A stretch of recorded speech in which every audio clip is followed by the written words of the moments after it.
The following program is a collection of stooges talking about happenings in the sports world. It is meant to be comedic informative. The opinions expressed on this show do not necessarily reflect the beliefs of their peers, their boss, or ESPN. There may be some cuss words because that's how humans in the real world talk. If you are young, please seek permission before watching any further. Hey, Why? let's go! This show stinks, and the fact that you listen, we are very, very thankful for. McAfee on the line with a gorgeous assist. The all-time leading tackler for the Green Bay Packers. You pink! Damn it! Your friend tell a friend something nice could change their life.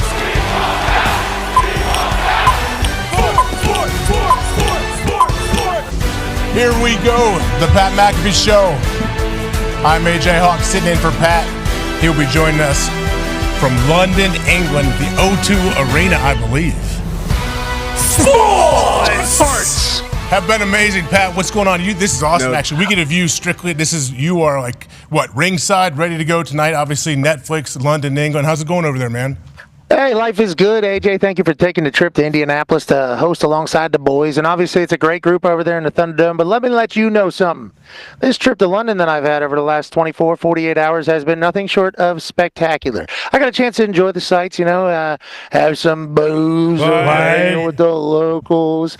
Wade Barrett, who is a part of the commentary team on SmackDown, formerly Bad News Barrett in the WWE from England. His team, Preston North End, was in the FA Cup, I believe, quarterfinal. They were taking on a squad. And, we boozed a little bit and watched that game yesterday. Then we went on a pub crawl, myself, Michael Cole, Wade Barrett. We went town to town. There's Winston Churchill right there. Let me tell you, he is a revered gentleman over here. Okay, he obviously did his thing. We went to a couple of small pubs. This right here is James's pub. His mom, Suzanne, started it in 1980. He's now the governor of the pub. He lives upstairs. It's old school. They gave me a Sunday roast of beef. I ate that thing. And, probably gallons of beer were drank yesterday all around London.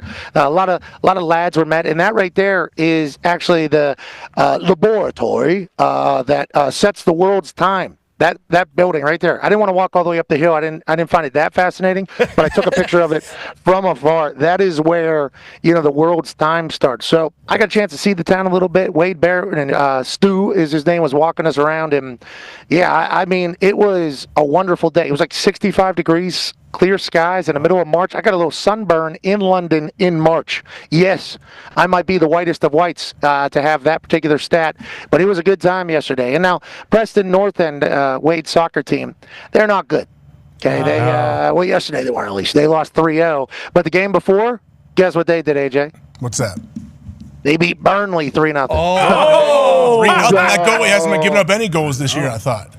Yeah, well, gave up 3 to Preston North End. We're the one and only North End. That's the chance I heard and enjoyed. But, yeah, it's been awesome over here in London. Now we're in the O2 Arena. We got Monday Night Raw coming up here in a couple of hours. Obviously, London time, 5 hours ahead. So it normally starts at 8 o'clock Eastern on Netflix. Today will be 3 o'clock Eastern, then obviously running full time. And it's an honor to be over here, especially with how big of a day we have today. Rap Sheet's going to be joining here in a matter of moments. Coach Jon Scheyer from the Duke Blue Devils will be joining us in about 35 minutes or so. And then, for the rest of the program, we're going to be talking about all things happening around sports. I know it's not just you over there, though, AJ. It sounds like there's a great group of lads over there. Is there a bunch of lads over there? Is that the toxic table, do I hear? Is Boston Connor back in the Thunderdome over there? Yeah, back in the set. Good to be back. I knew you were in London, so I, wore the Team USA hockey jersey, something the Brits can't do, play hockey. Another thing they can't do, probably eat food. I assume you ate some terrible beans and mash or fish and chips or some bullshit that they serve over there. But yeah, it's good to be back, man. I'm excited for Raw in London. It was a great weekend of basketball as well. It's awesome. I will tell you this. You walk into some of these places because the fish and chips thing, you do walk right into a pit of ass. I mean, it smells in some of these, and they're all like kind of tight, I don't think anything has smelled worse than a pub bathroom. Like you walk in there, it's as if somebody is shitting in your face whenever you walk in, because it's real tight. They're real tight spaces. It's all real close quarters in there. And I was as American as possible. I had a backwards hat on, obviously, at the Air Forces. People were nice to me here. I did not expect it. I did not expect the people to be as kind as they were to me, big dumb American. But I will say, yeah, they can't play hockey. They can't. Okay, they can't play hockey, and it's coming home. We all know what that means. Soccer is coming to the United States of America at some point. We're going to be good. But on that note, sports did happen all weekend. I saw sitting next to you, Con, man. I don't know if you saw. Ty Schmidt's wearing a Yankees sweatshirt. What's that all about? You guys are using astrophysicists to cheat the rest of the league, to cheat the sport. It's like Barry Bonds, Mark McGwire, Sammy Sosa level stuff. Why isn't everybody using these torpedo bats, hitting dong shot after dong shot after dong shot? Oh, we had 8 homers in one game. Oh, Aaron Judge has hit 4 homers. I guess he's not using it because he doesn't need it. But what are we doing with these bats, and why isn't everybody doing this, Ty? This seems like a genius move. Genius move. That is an excellent question, Pat. I don't know why everyone isn't doing it. You mentioned it, the Yankees basically a couple years ago.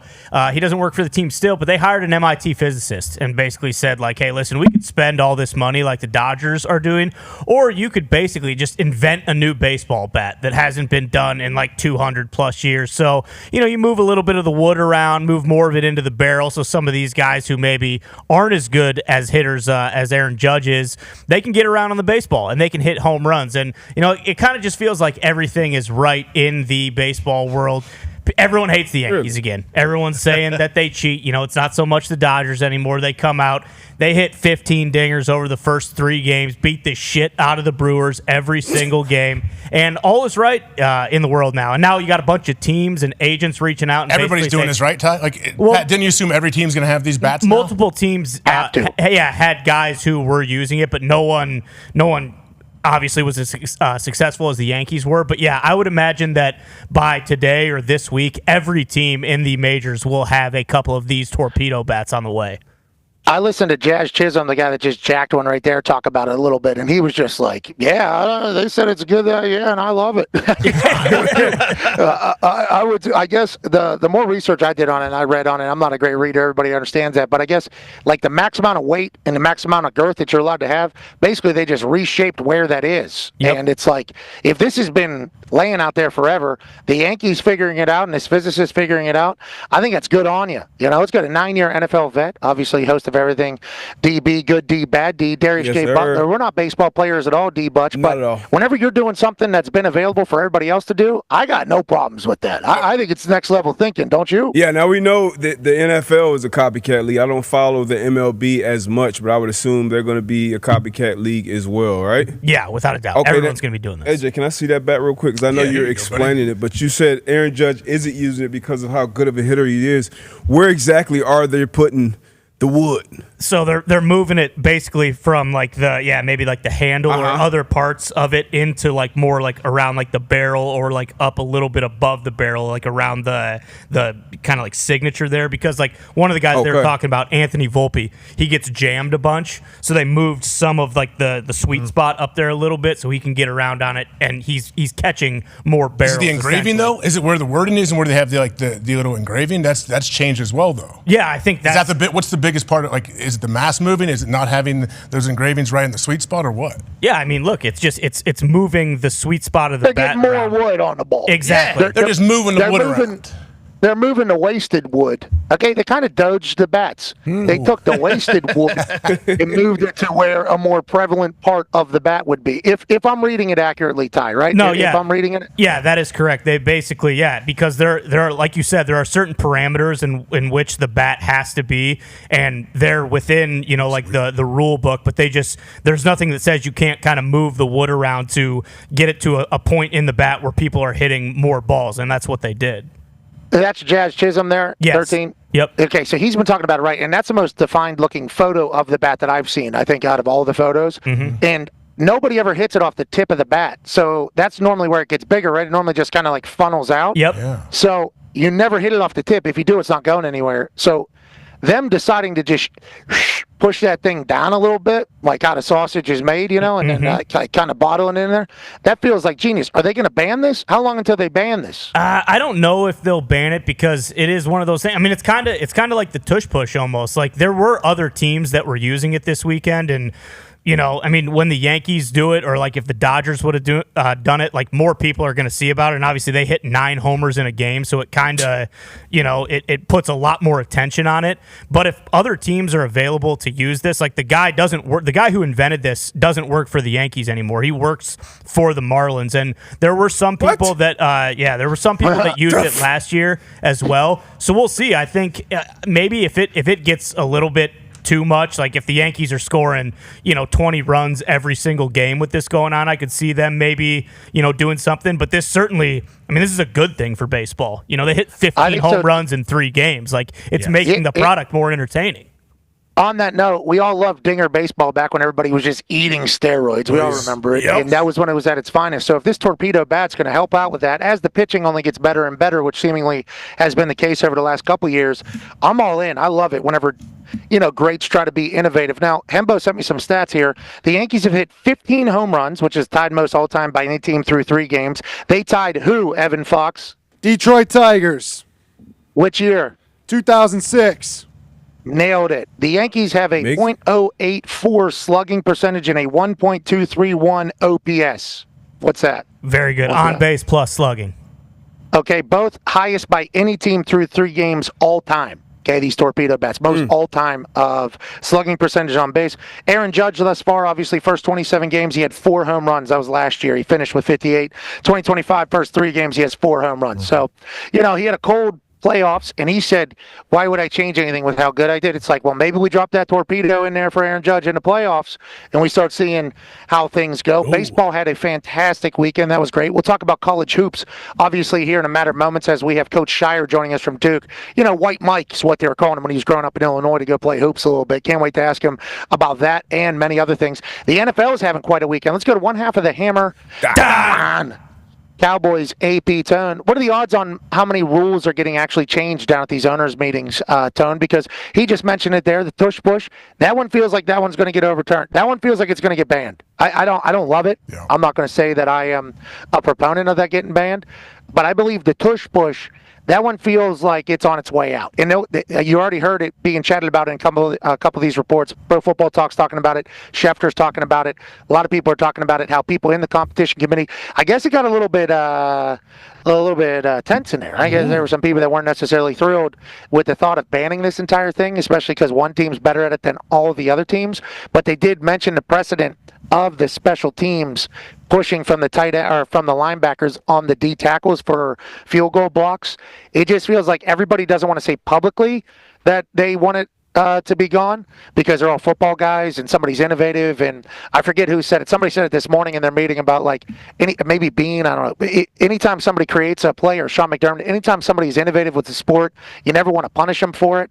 But it does feel as if there is a lingering kind of, it feels like they're going to get rid of this particular play. Tone, is that an accurate reading from what you're getting? And how many of these do you think actually get passed at this owners' meetings down here? Yeah, I feel like that's an accurate reading from everything that's coming out. Obviously, you're starting to get the inside. Not saying it should be. Correct. Not saying it should be. Correct. I'm just saying, feels like everybody that's in the room where it happens is like, I don't want to say this publicly because I'm a football guy, but also, come on. We got 900 pounds worth of dudes pushing people. They just can't. One team's able to do it. Nobody else is able to do it. And then the Eagles are like, so that's on us. And it's like, I'm not saying that it should be banned. I'm just saying it feels like there is a ground support, a swell happening behind the scenes, like an underground type of convo about not wanting it in the game. Feels like it, just from reading from the outside in. I'm in London, but that's just reading the tea leaves and the crumpets, if you will. No, I think you are reading the tea leaves and the crumpets very well because, the insiders are now coming out and reporting that there's a groundswell for this to be banned. And once that starts happening, it feels like that's normally something that does happen, because if they're getting that info from somewhere, and I would assume it's the league, and once that info starts coming out and they get those votes that they want, you can assume that the tush push is potentially no more. The other rules that I think are probably going to get passed, the regular season overtime matching the playoff overtime, that just makes sense. Like we talked about that. There's no reason for those not to match. The moving the kickoff touchback to the 35, that also feels like there's a groundswell because going from, as we talked about, the 25 to the 30 wasn't a big enough penalty for the touchback in that situation.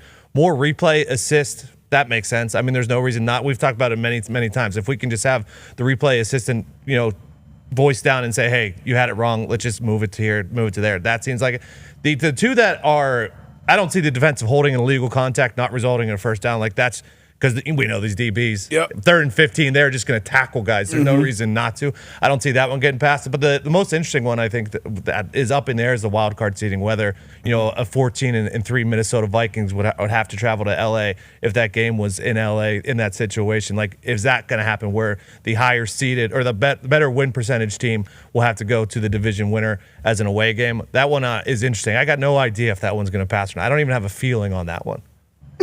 D-Butts, Tone brings up a good point there about defensive holding and illegal contact. You guys will game the shit out of that one, so that's going to feel tough to change. But also, wild card seeding, with how successful the playoffs have been thus far, I don't see him touching it. What are your thoughts on all these, D-Butts? Yeah, I don't see him touching that either. I don't see him touching the defensive holding, illegal contact one, because it is a defensive rule. And I can't remember the last time they made a significant change to help the defense. Obviously, they like selling tickets. They like scoring touchdowns, first downs, quarterbacks. We know how that goes. Replay assist, that sounds great. We had the conversation last year. I feel like every few years a conversation where it's a team who, like the Vikings last year, 13, 14 games and have to go on the road. But I guess maybe old school in this mind frame of winning your division means something. Winning that division, getting that home playoff game, that's a big deal. So I would be hopeful that they leave that one as is. Age, what do you think, Age? What are your thoughts on it all? I wonder if there's a possibility that none of these pass. Could they come out of here with nothing? They get nothing done? Because the tush push situation, that I think you're right. It feels like that thing will get banned. I don't think it should be banned. I feel was McDermott against the tush push? Because I know the he Bills said they would even be ran the second. It. Yeah, They'll be the second most I know we successful. ran it. Yeah, they were unbelievable at it. Yeah, until it mattered when it mattered most.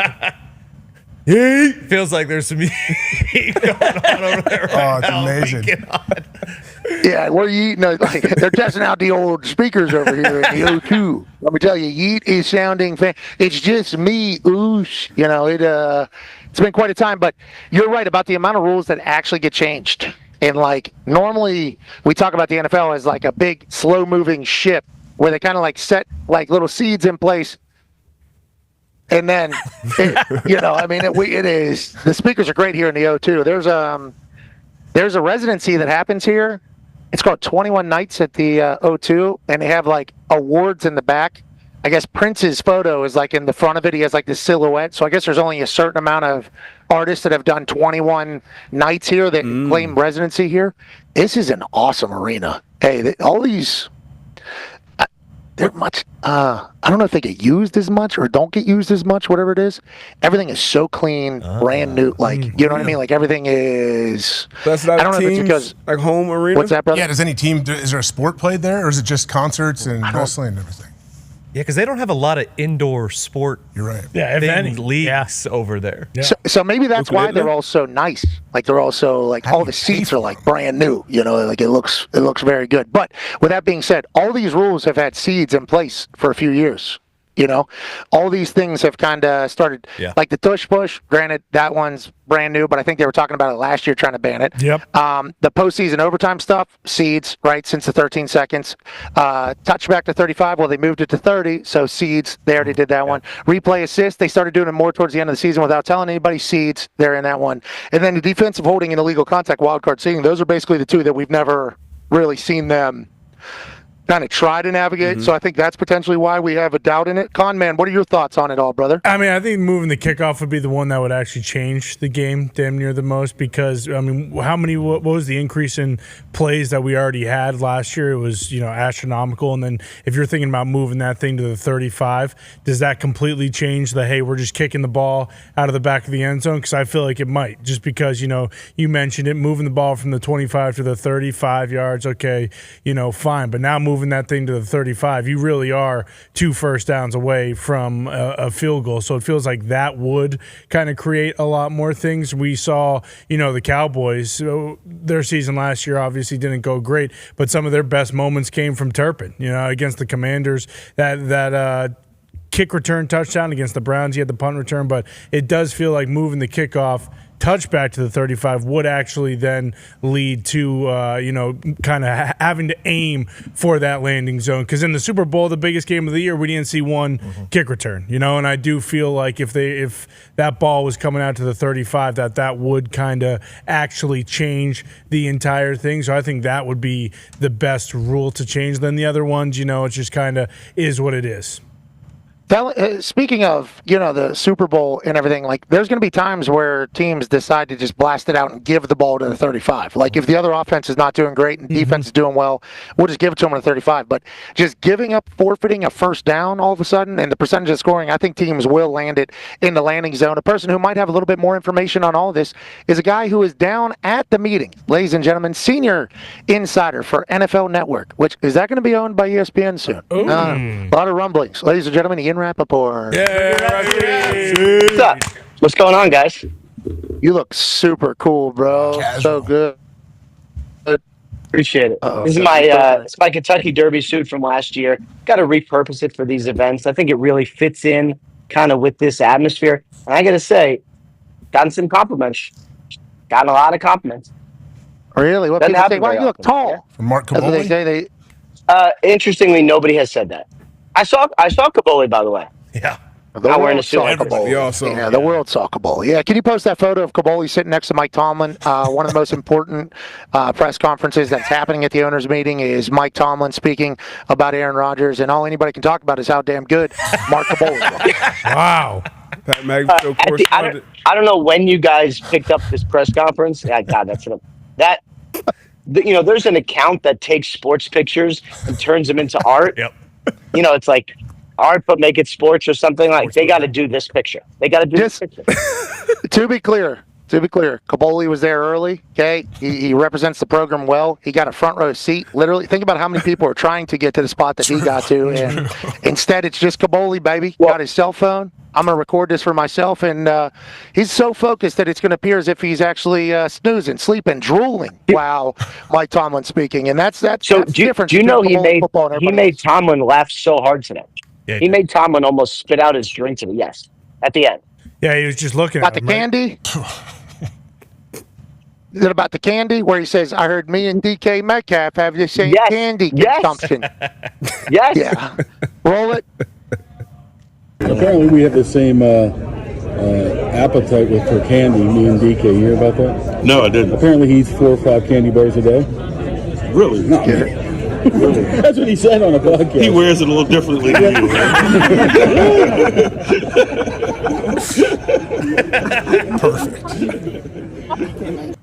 Perfect. Pretty good. Best.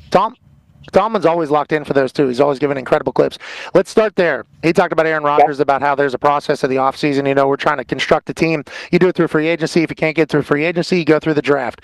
Obviously, Aaron Rodgers allegedly was broken on NFL Network this morning on Good Morning Football, I believe, by one of your Paisano friends, that Aaron Rodgers had a throwing session this past weekend with DK Metcalf at UCLA. Now, was DK at UCLA at the same time Aaron was at UCLA and they just so happened to throw to each other, or was this something that was organized and set up? What are you kind of reading through this all, Ian, especially down there, boots on the ground, with a used suit that everybody seemingly likes? Only used once. Lightly used, I think, is the proper term. It's not, Okay. Anyway. It still looks amazing. This was not a coincidence. This was not like, Matthew Stafford running into Brady at Yellowstone. This was a planned throwing session. Sounds like it went very well, from my understanding. It was lengthy. It was, look, Rodgers has his process. I think it's probably not as fast as many people would like. This is what he needs. It might be his last stop, probably is his last stop. He needs to make sure it's right. If that includes throwing with the newly acquired star receiver for the team, okay. It sounded like, first of all, it wasn't exactly a secret. There were several other players. Some rookies were trading kind of around. Like, it wasn't much of a secret, but it was at UCLA. It did go well. It was, part of the process for Rodgers to say, all right, maybe this is my eventual destination. And it seems to me, unless the Vikings do a complete about-face from what they've said publicly, that would be his only spot. So it feels like a matter of time, but as you probably know, getting in the head of Aaron Rodgers and trying to figure out what he's up to is difficult. So I will sort of wait till it gets firm and final, but that's just my general feel on it. Ian, is there a chance? Like, is there a deadline? Like, is there a certain date where something has to happen one way or the other here? So the Steelers, and I think this is a little bit why there's a lot of reasons Mike Tomlin is like the best.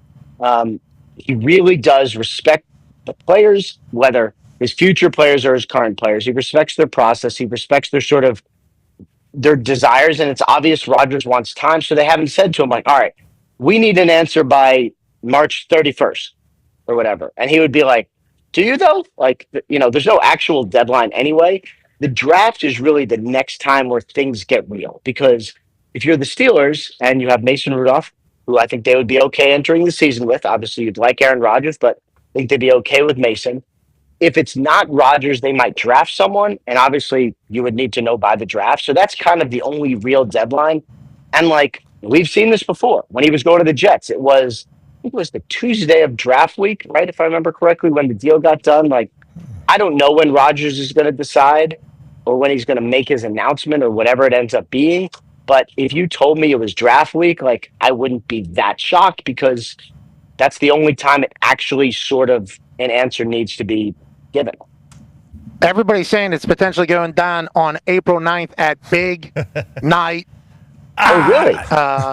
That's what everybody's saying. I don't know that, though. Everybody's saying that. Have you talked to the person who's running it? Yeah, I have. Every day I talk to that person. I'm sick of it. mirror. I'm gonna be honest. I am. I've been talking to him for 37 years. I'm about done with that guy. But Sure. yeah, that person has not heard anything about that, and that person also very intrigued about how it all works out. Especially because, I mean, city of Pittsburgh, they got a team. Always have a team. If you get a Hall of Fame quarterback over there, I know some Yenzers are going to be kind of cold to start, but they were probably cold to start on Russell Wilson. Depending upon what the deal is for Aaron, if he was to go there, and allegedly the contract has already been decided by the Pittsburgh Steelers and Aaron Rodgers for weeks. Yeah. So whenever that number is announced, whatever it is, we assume, we might be wrong, unless you know, that is going to be a low number, not that big of a number. It's not going to be a gigantic number. And I think Yenzers will be like, all right, let's go on a run here. Let's see what the hell we can have. And then maybe they still draft a quarterback in that whole thing. Okay, let's go down to Florida where you are at. Do you know the number? Know the number? Yeah, you act like you know. I don't know, but I was told manageable. Like, I think I believe what you are saying, that it'll be something where no one's going to be like 58. Like, it's not going to be like that. Manageable. Yeah, or 40. I don't think it's going to be any. I think it's going to be. Once again, I have not talked to any of the parties involved in weeks. AJ might know actually. AJ. Numbers wise, I was going to ask Ian, what's the range? Like, what could he sign for? What did Florio say? Yeah, what did Florio say? Florio said 60. What did Schulte say? Ian? Well, he said, "Get me a latte wrap, or I'll slap you in the mouth." You know what he said? Number, right? You know what he said? My God. I don't know. Yeah, what's the range? As far as what the actual number is, just to be honest, I do not know, and I don't think they're there yet where they could say like, all right, it's deals agreed to, just waiting on Rodgers. I think there's still some things that need to be finalized, but I would agree with you guys. Like, I'd be a little like you, Pat. You were saying, it seemed like you were saying might be under 40. Like, I think that's probably right, because there is a history of veteran quarterbacks signing either with their own teams or with new teams, kind of last year of their career or maybe second or whatever it ends up being. Understanding like, I've made a lot of money. The number doesn't have to be crazy because you want to build the team around them. So that's kind of what I expect. Aaron Rodgers has actually made the most. I don't want to be pocket watching here, but NFL money is all very publicly broadcasted. Aaron has been the most successful whenever it comes to cash, and obviously that is a good thing, especially if you're somebody that gives back. Philanthropist of the Year in California. Thank you, Aaron. Thank you for your service, Aaron. Nice job. Let's go. Okay, so let's get to. You were never Philanthropist of the Year in any of the states that you live in. You're rap, so let's remember that whenever we're talking about Aaron. Not yet. Yeah, you're right. Booze bag, maybe, some of the cities. Okay. I was with a couple of professional booze bags yesterday. You would have loved it. Have you ever done a London booze bag tour? No. I need to get over. I mean, this is my wheelhouse. I saw on your social media you were hanging out in London. Now, how many pints? What's like a good number? I don't know. I we think drink Guinness over there? Today. No, I was having like the local one that they had at each place. So each place had like their own thing. Man of the people. Yep. Well, I mean, I'm never going to get to try it again. So when I was there, I was like, I might as well give it a go. And they have these bitter beers. There's like a bitter beer, and I immediately thought of the bitter beer face. Yeah, exactly. It was not like that at all. We're talking water. Those things were. See ya. Yeah, it was really. And I did put on a show a couple times with the guzzling abilities. Always with the guzzling. Okay, let's move to the owners' meeting, shall we? Because you have information that we do not have, and we need information. And to be clear, we have a guest in 10 minutes that we need to talk to. That is not LeBron, but it's got a lot going on. I mean, a huge. That was good, by the way. Twice as tall as you. Thank you. LeBron. I mean, that's a really high bar. LeBron's stuff was great. I thought that was awesome. That was a lot. Thank you. That was very kind of you. Fascinating, I believe, is what you texted me in the middle of it. You weren't the only one. Okay, so my Hembo stats say that the Eagles, since 2022, are 108 of 124 whenever it comes to tush pushes, which is 87% of the time. Now, it used to be above 90. I think it was 92%. That's why the New Height podcast is 92%ers, because that was when Jason Kelsey was in there. Obviously, he's a masterpiece of it all. I am reading the tea and crumpet leaves from afar here in London. It feels as if there is a little bit of a groundswell from NFL people to ban this play. Is that accurate? But nobody wants to come out publicly and say it because they all want to be known as football guys. Well, some of the Packers people have come out publicly. Brian Gutekunst just did media. I talked to him afterward. He has come out publicly and said, essentially, this is, first of all, let me say this. I don't know that it's getting banned. But I do feel kind of like you're saying, the groundswell of maybe rewriting it. So, like, is it going to go away? I don't know. But rewriting it would make some sense. And I think what they're nervous about is, like, the NFL officials have said very publicly, there's not enough injury data to see if it's something that, like, long-term could be a play that's sort of like an injury-filled play. But what they're nervous about is some catastrophic injury to, like, an offensive lineman. I think the center is probably most at risk. And then you react and say, then ban it. So I think they're trying to get ahead of it and say, how can we make it just a little bit safer? Eliminate it, I don't know. But I do feel the groundswell of, like, let's try to make this a little bit safer before anything really What's that bad. mean, like one pusher? Like, what does that mean?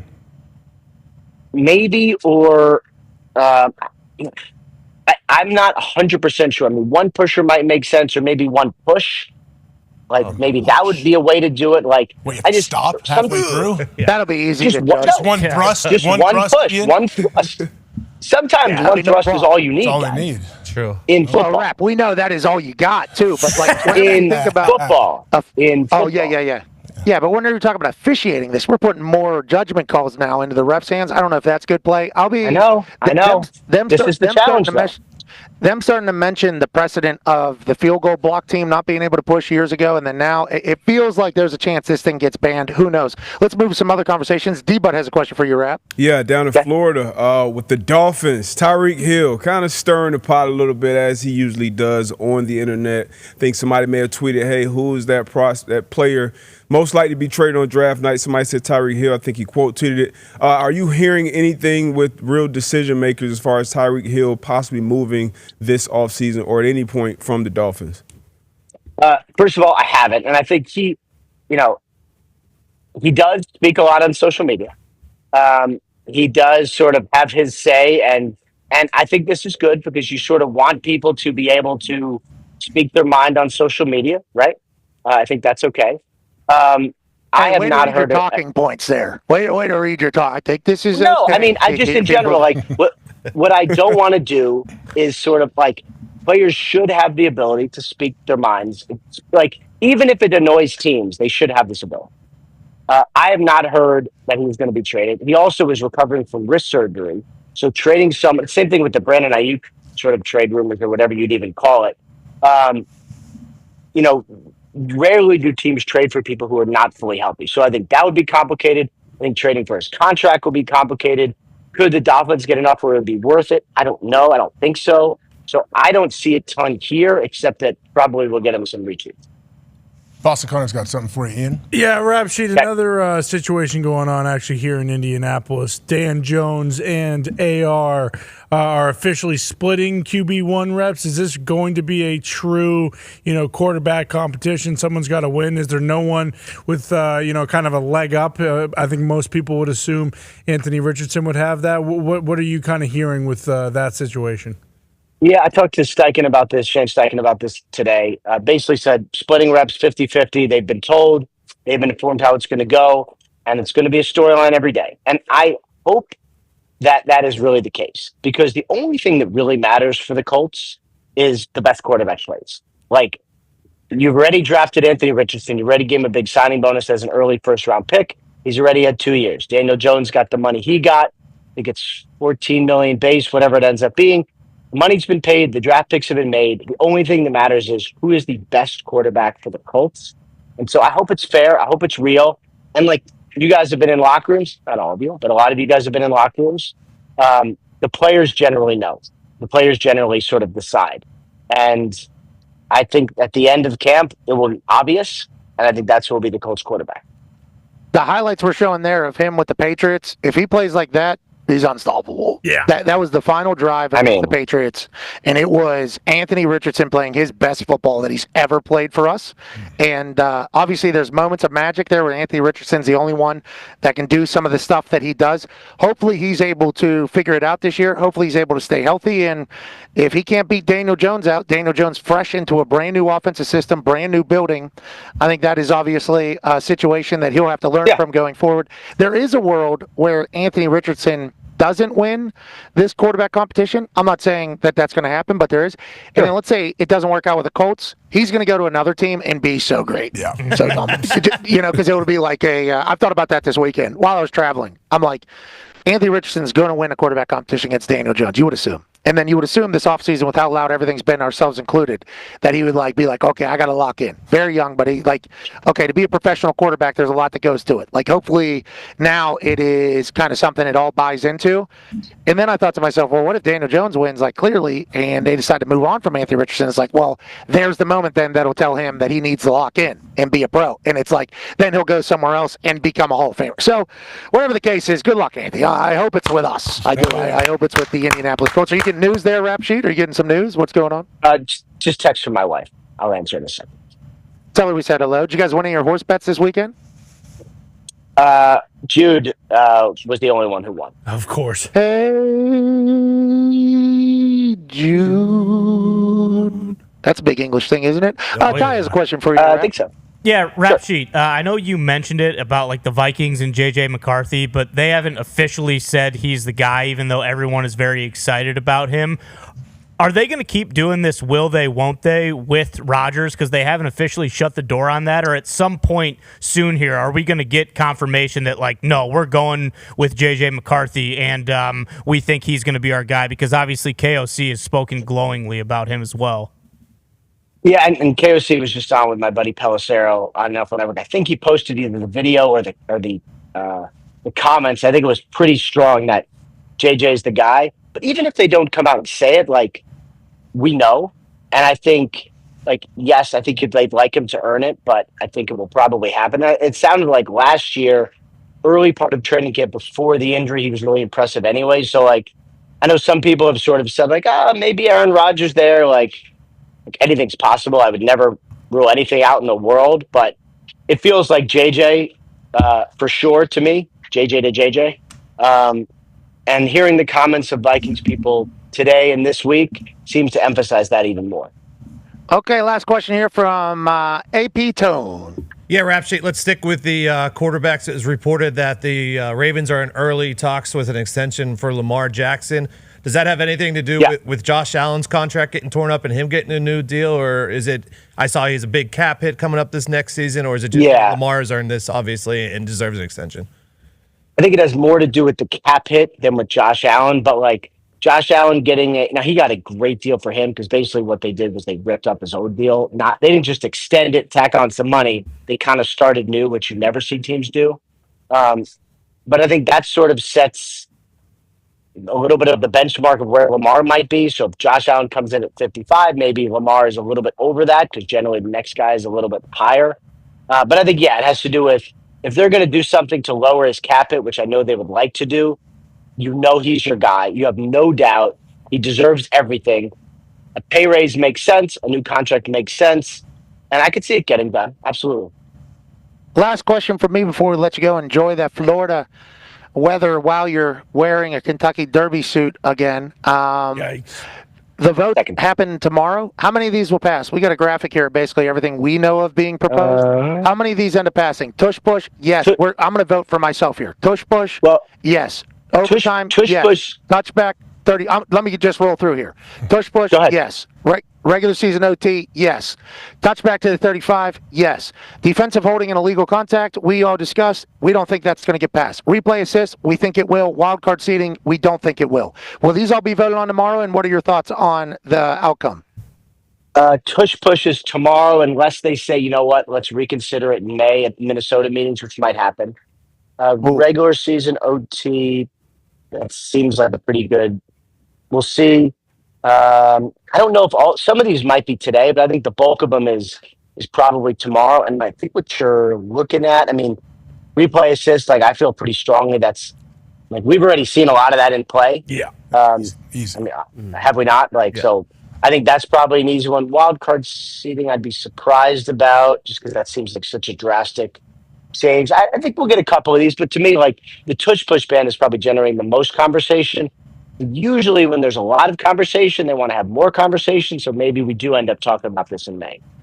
Okay. Sticking a pin in it, we'll circle back. Not a bad idea. I guess the NFL has done that before. We appreciate the hell out of you, brother. All right. Thank you guys, Pat. Enjoy those pints. I will be, obviously I'm not doing any pint drinking down here, of course, but I'll be there in spirit. Yeah. I did all the pints yesterday that I could handle. I think I'm good on pints for a while. I mean, it was a lot of pints. Those things get heavy, you know, and then the squirts come, obviously. I've heard. Ladies and gentlemen, you've heard, obviously, never experienced. Ladies and gentlemen, Ian Rapoport. It was a lot of pints, dude. Really? It was a lot like Ireland type? Or? Yeah, bitters. Not as many as Ireland. Not as many. Ireland was just such a sprint. You know, that was that one went real fast. This one was like started at 1 o'clock in the afternoon and then went till about 10 o'clock at night. And then it was just like kind of just bouncing around place to place along the Thames River, which I guess has a lot of history. I guess there's a lot of history. And it was high tide yesterday, so some water came up on the sidewalk thing. It was I had to represent, though, you know? Like, I had to represent. That's how I always feel in these situations, like, especially with the way the world is now, with how America's being viewed. Yeah. You know, I always feel like I got to represent. So I'll take your local one, okay? And I'll take whatever you all are doing. I'll do it as well, and then we'll go to the next one. You know, in good spirits, Isn't Michael Cole great for that? I would imagine Michael Cole was a great American, you know, partner when it comes to something like that, representing if you're boozing. Michael Cole was boozing, yeah. But Michael Cole is older. You know, so there was a time where Grumpy Cole came out. He was, you know, we were sitting in this one beer garden, and I looked at Michael Cole, and we had both basically had enough. You know, we had both basically we'd been through it, you know. And I looked over at Cole, and he did like this because he had some pouches in or whatever, and he did this spit into the rocks. And he still had a little bit on his lip, you know, like Joey got some. Yep. And he did the whole who cares. And I was going, all right, we've probably done enough here. Then we tried to drive back to where we were staying. And, you know, they got roundabouts everywhere. Mm-hmm. And they go the wrong direction. So you can get clipped pretty quick, you know, if you don't watch. And the people driving by you forget that the passenger is actually on the left side, driver's on the right. So it's like kind of weird. Like you see like a 12-year-old sitting in the passenger seat, and it's like, is that person driving? And then, you know, comes up, and then it's on the other side. So, but where we were driving to was like 10, 15-minute drive, but they shut down 2 of these roundabouts. And I'll tell you what, you shut down 2 roundabouts, you're not getting about anywhere. And we had to walk that thing. So we did like a 2-mile hike last night at the end of this whole thing. So I mean, it was a good time. Everything's been great. I really enjoyed. The weather was nice. The people were nice. The pints were good. Some better than others, certainly. But yeah, it's been a lot of fun. And tonight's show should be, well, I guess today's show for you guys backstage side should be absolutely absurd. Ladies and gentlemen, joining us now is a man who's a national champion as a hooper for Duke. And guess what he's doing now, AJ? I think he's on the path to another one, Pat. Isn't he? As a coach at his alma mater. There's only been 3 times in the history of college hoops where somebody's won a national championship and then guided their team back to at least a Final Four as the head coach. Ladies and gentlemen, out of Duke, White Mike, Coach Jon Scheyer. Hey, Coach. How are you? I'm doing great. Well, I feel like I've arrived at McAfee Show with all you guys. I feel like I've arrived, so thank you. You're in the Final Four. Okay, you have arrived. Okay, let's just make sure that is understood. Not on here has anything to do with that. But congrats, Coach. Obviously, we just read off your accolades. And before we get to the team, and I'm sure the boys will have some, college hoops question and this team question. For me, I just want to go back to the White Mike story. This is how I was introduced to you. Okay, I just want to let you know that. I was introduced to your greatness via a story being told about how, Jon will come down into Chicago, and there'll be people that will be walking to go watch this dude, White Mike. And then obviously you had some time in the league, you get injured, everything goes, and you become a coach. But growing up, you were the guy, is national champion at Duke. Whenever you think about that perspective, how much has that helped you in either recruiting or in coaching? Or how much do you lean on being that dude that you were for so long now in your coaching world, Coach? Well, you know what, Pat? I think the biggest thing for me is, I had to get outside my environment growing up. And so anywhere there was a game in Chicago, I don't care where it was, I would go. And, I think the biggest pride I found was having to find your own footing. And for me, it was just showing my game. And so I would go everywhere and play. There was nice of Pat Bev to give me that love and to share those stories. I don't know if they called me White Mike. But I think they did have respect for the way I played. And so for me, the fact that I coach guys from all over the world, play with different guys from everywhere, I think that's just helped me understand different perspectives and connect with different people. Well, I think they did call you White Mike, and I think that type of hype is something that you have to have a lot of confidence to have being kind of said about you. And speaking of confidence, following in Coach K's foot, that is putting on those boots at that school. It's Krzyzewskiville outside. I think his office is there. It's like everything is Coach K. He's USA coach. So whoever was going to come in there afterwards had to be a very confident individual. Feels like you've been able to do it, but also in your own way. Do you feel that way? Do you think your team is vastly different than maybe a Coach K team? Yeah, well, I think I just had to accept right away the comparisons are going to be there, but really come to terms with. I didn't have to come to terms. I knew right away I'm not Coach K. Nobody else is. And so I found just great confidence in who I am as a person. Understand you're not going to bat 1,000. I wish you were, but there's decisions you can make along the way that aren't perfect.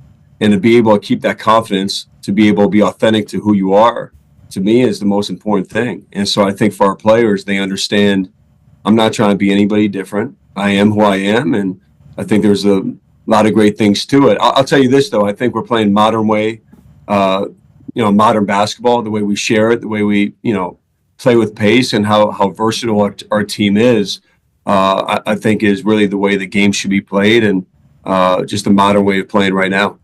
Coach, can you describe what it's like from the start of the tournament until now? Obviously, Final Four, we all know what's on the line, but you have these young guys that are unbelievable superstars, but ultimately untested when it comes to, the brightest lights, the big stage. As a player and a coach, how does every single round, does it amp up the intensity, and how do you find a way to keep your team kind of focused and dialed and not make too big of a deal of the whole situation? I think for me, AJ, the biggest thing for our guys, fact is we play 5 freshmen, in our rotation, and all 5 of them in high school, they could have probably played at 50, 60% and still been by far the best player.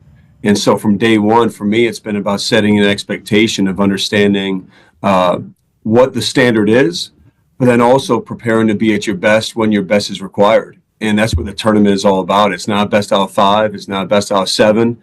You get one game. And so the fact that we were able to bring in really competitive dudes who play the right way and let you coach them, I think we've been able to create an environment on our team where they're not afraid of the moment, they're not afraid of the spotlight, and they've set a standard for themselves with how hard they play all the time. And that's what I hope you guys see when you watch us, how together we are, but most importantly, how hard we play. And I think for a young group to have that is a big-time thing. Here's a Hembo stat for you, Coach, that you probably already know or somebody on your staff has told you. Duke's freshmen have played 434 minutes in the NCAA tournament. The other 3 Final Four teams have combined 160 minutes by their freshmen, 163 minutes by their freshmen. But we're at the end of the year, obviously, so you feel as if your team's a bit battle-tested. You guys haven't lost since February 8th. Okay, I don't want to jinx anything, but hey, you got to win a bunch of games in the tournament to win a national championship anyway, so that just is going to have to be how it is. Talk about that guy right there, Okay, obviously we knew the main event coming out of high school because we have a guy from Boston who's been hyping him up for a while. We have Duke fans obviously scattered throughout the entire show. AJ growing up was a Duke fan. D-Bone, one of our graphics guys, a massive Duke fan. So I think there's a lot of people that have paid attention to Duke throughout the years. Getting Cooper Flagg was obviously a massive talking point. Has he lived up to everything you thought you were getting in Cooper Flagg? And every piece that I see about him, the more I like him. This dude could be in high school right now still, allegedly. Is that accurate? That's accurate. I mean, look, we have two guys that really are a year below the class that they're in. Cooper and then Kaman Malawach. You know, Kaman should be in high school as well, you know, our starting center. And so, you know, look, both those guys, but you asked about Cooper. You would love him even more if you saw him every day, Pat. You know, the way he goes about his business, he knows no other way than to compete like crazy. You know, he's had moments where he hasn't played as well in practice and got knocked back. And the best part is he takes full responsibility. Like, there's no fighting it. Like, he'll come to me after some practice and say, "Man, I sucked today. I'm gonna be better for you tomorrow, coach." And first of all, he didn't suck that day. That's the first thing. But the fact that he thinks that and comes back with such a killer instinct all the time. He's one of one in that regard, and so competitive. And then the other thing is he has a unique ability in game to understand what's required to win. And some games it's blocking shots, other games it's, you know, leading us in assists, other games it's getting 30 or 40 points. It's just a feel that I don't think you can teach. He's fun to watch, and he'll throw hoops too all over the place. You know, it's like his handle's absurd, his shot's insane. He's able to go underneath, he'll bang, and the fact that you got two high schoolers leading your team to the Final Four, congratulations! That's unbelievable. White Mike can coach. Put a whistle around White Mike's neck. You think you guy will figure it out? D-Bud has a question for you, John. Yeah, John, big UConn guy here, UConn alumni. We went through the last couple tournaments. Last tournament, pretty dominant, so we didn't have a lot of close calls. You guys haven't had many close calls, or either one kind of close game with Arizona. Does that worry you at all going into this Houston matchup? And what are the biggest, challenges facing this Houston team? Well, I think, you know, first of all, when you talk about close games, I think it shows a great killer instinct when, you know, during the game there's going to be different inflection points where it can either be, you know, you think about Arizona, it was, a 7-8 point game. Alabama, the same thing with about an 8 point game with, you know, 7-8 minutes to go, to be able to know in those moments to keep your foot on the gas and get separation. I think that's a skill, and our team has had that this year. Hopefully we can do that, but we're fully expecting against Houston it's going to be a possession by possession kind of game. My first year coaching, you know, we get one scrimmage to go against anybody. I wanted to scrimmage Houston, and the reason I wanted to scrimmage Houston in year one, I wanted our guys to understand the level of physicality, you know, a team like them would play against, and the togetherness and the job that Kelvin Sampson does. He's as good as any coach in the country, period. So the respect we have for them is off the charts.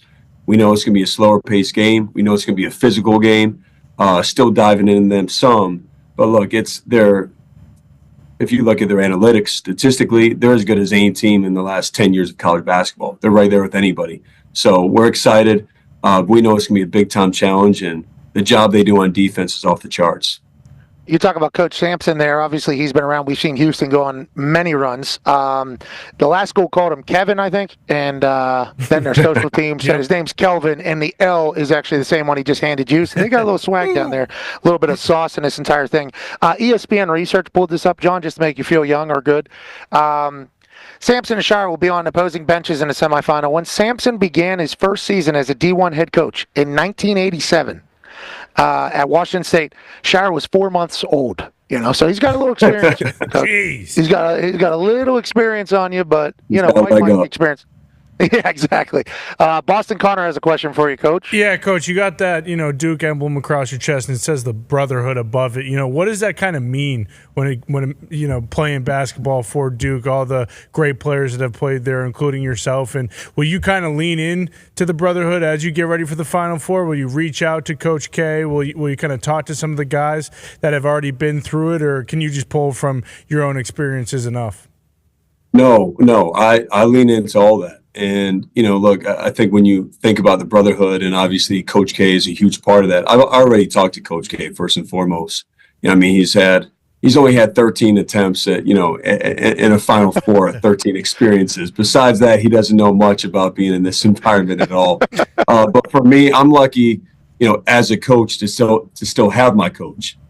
So the fact is, we talk all the time, and I lean on him for a lot. But you think about, the Grant Hills of the world, and the Shane Battier's, and Adam Silver, the commissioner of the NBA, is a Duke grad. I mean, the brotherhood in general, to me, is the connectivity in the sports world, but especially in basketball, is off the charts. I think the thing that sets us apart, though, it doesn't matter if you're here for 1 year or 2, 3, or 4. The amount of text that I got from foreign players when we went to the Final Four, the text throughout the year of just being so invested in what's happening, to me, is off the charts. I'm not going to say it's better than anywhere. I can't compare it to anywhere else. This is all I know. But the passion to me is incredible that I feel from our former guys. Seems like two young Duke guys are taking over the basketball coaching ranks. You and J.J. Redick, obviously massive talking points. It's awesome to hear you still talk to Coach K, because from the way LeBron talks, J.J. is a young Coach K in there as well. So happy to see the Krzyzewski pipeline will continue to crush. Last question before we have a hard out. We can't thank you enough for joining us here, Coach. All focus right now on Houston. Will you also pay attention to the other teams now? Are we watching film, or is this everything on one game at a time now, as opposed to what it was beginning of the tournament? I'll let our staff take care of that. For me, it's 100% Houston, just like it's been every step of the way. AJ, to your question, it's been what's next, finishing what's right in front of us, and then going from there. All right. Well, Coach, good luck. We can't thank you enough for joining us, man. Thank you, fellas. Appreciate you guys. You're the best, ladies and gentlemen. Coach Jon Scheyer. I'm about, I appreciate him coming in and saying, "Oh, now I've made it. I'm on this show." I do appreciate that, because the guy's in the Final Four. He's a young lad. He had to take over for Coach K at a Duke, team that in AJ you watched growing up. Obviously, D-Bone was in Illinois. You were in Ohio. There's people in Pennsylvania. The Duke brand was the Duke brand because of their basketball team. And he started rattling off some of the X's. You can continue those names on and on and on. It's like it is a brand. There is an expectation. So he gets dropped in there and just rolls. Like UNC, very different situations. You're right. What's going on People there. take it for granted. You talk about some of the – go ahead. No, people take that for granted. It's like taking over for Nick Saban, taking over for Bill Belichick in the NFL. Bingo. People take it for granted that you can just keep that thing rolling, and you're right. North Carolina is proof. It's a lot harder than it looks. Yeah, you have to do it your own way. Like, inevitably, you're going to have to do it your own way, because you're the one that's going to have to do it every single day. And if you don't, you can get left behind. You can get exposed. You can go from being a tier 1 blue chipper to mid-level, just hoping to have a good year. I mean, that happens. And I think, obviously, they have great NIL, I would assume. Duke basketball has great NIL. Oh, yeah. Should. I would assume they have, a leg up on a lot of schools because they are Duke. It is the brotherhood of Duke that he is pitching, which I think is a good idea. Anytime you get a transition phase, some people like to forget about the past as opposed to embracing the traditions. So him being like the brotherhood, this is all of us here at Duke, and him being a Duke guy to begin with, I think it's been done beautifully, Tosh Schmidt. Legitimately, I think they've done it absolutely perfectly over there. Yeah, without a doubt. And, understanding the added pressure of like, hey, I got to make the most out of this, because there's a good chance that a lot of these guys are going to be gone next year. All right, we'll see you after 3. All roads leading to Eugene, and I can't help but say, hey, hey, hey, hey, hey. You make me wanna jump, put my hands up and pick my heels up and all again now.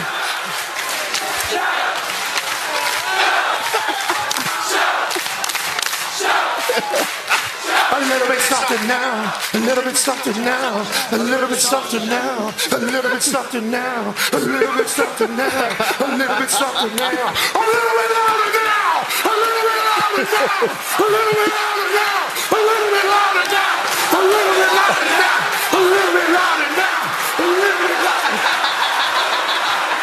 Yeah, it's awesome. It's a great day in Oregon. We're gonna can it. OH! We are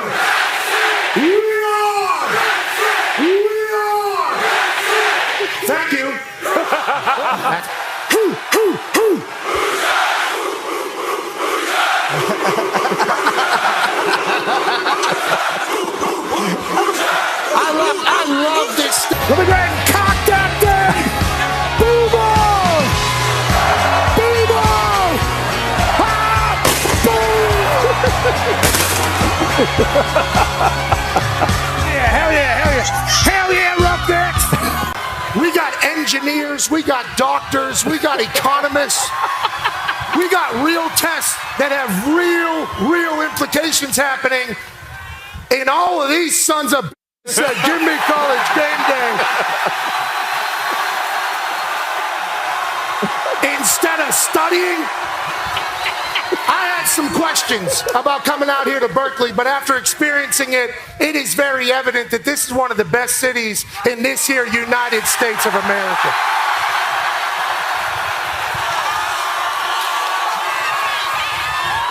USA, USA, USA, USA.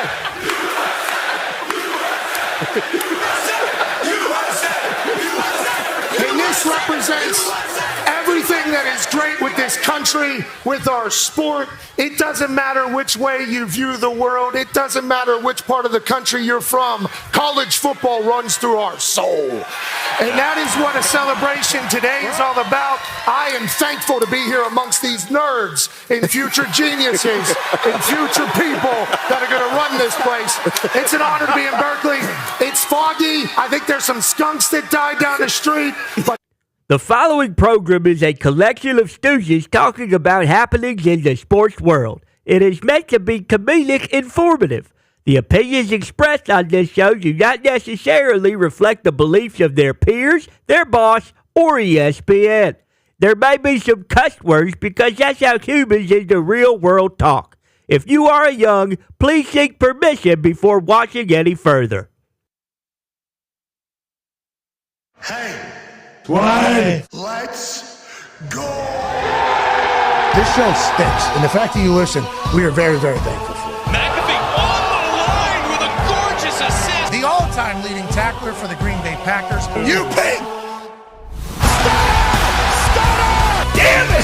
Be a friend, tell a friend something nice could change their life.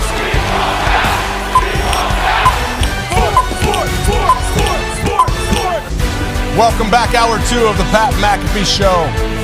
I'm AJ Hawk, sitting in at Pat's desk. He's joining us from London, England. Huge wrestling event on Netflix tonight, boys. Sports! Is what's we see, Pat? We see lights and laser shows and everything going on back there. How's everything in the O2 Arena right now? It's fantastic. At some point, I'm going to have to get up and leave because I'm currently sitting in the audience, and I believe they're going to be opening the doors relatively soon. So if I do that, just know that I'll FaceTime in from backstage. But with that being said, all roads have led to the O2. There's been a 3-week European tour of the WWE here on this glorious road to the WrestleMania. And tonight, for the second show in a row, London will cap off everything, and it's going to be electrifying tonight. I believe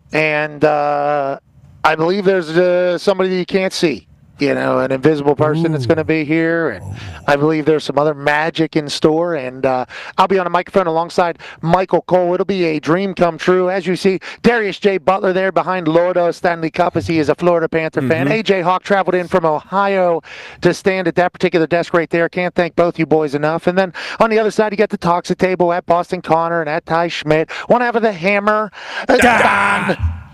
Cowboys AP Tone is there, and we have some breaking news. Ladies and gentlemen, Wednesday, April 9th will be a big night in Pittsburgh, Pennsylvania. And it is it's going to be awesome. The show is coming together perfectly. The conversations that I've been able to have with people who want to not only make the show better, but really want to commit to that evening becoming one of the greatest nights in the history of entertainment. It is sold out in 92 minutes. We all remember that story. And it was really cool to experience that as a whole. And with the reaction that there was, I thought to myself, there has to be more tickets. There has to be more tickets that we can find. And obviously we had held a portion of tickets because of where we're going to set cameras up and for the view of the stage and for the view of everything, can't have people sitting directly behind cameras. Well, today we just got done with a meeting, myself and the folks here at the WWE that are going to be piecing this entire thing together. And it turns out we opened up some tickets. And I believe with the moving of one thing to the next and moving this to over here, do we need this particular view for one thing? I don't think so. We could probably open up that section, right? Don't you think? Yeah, we probably could.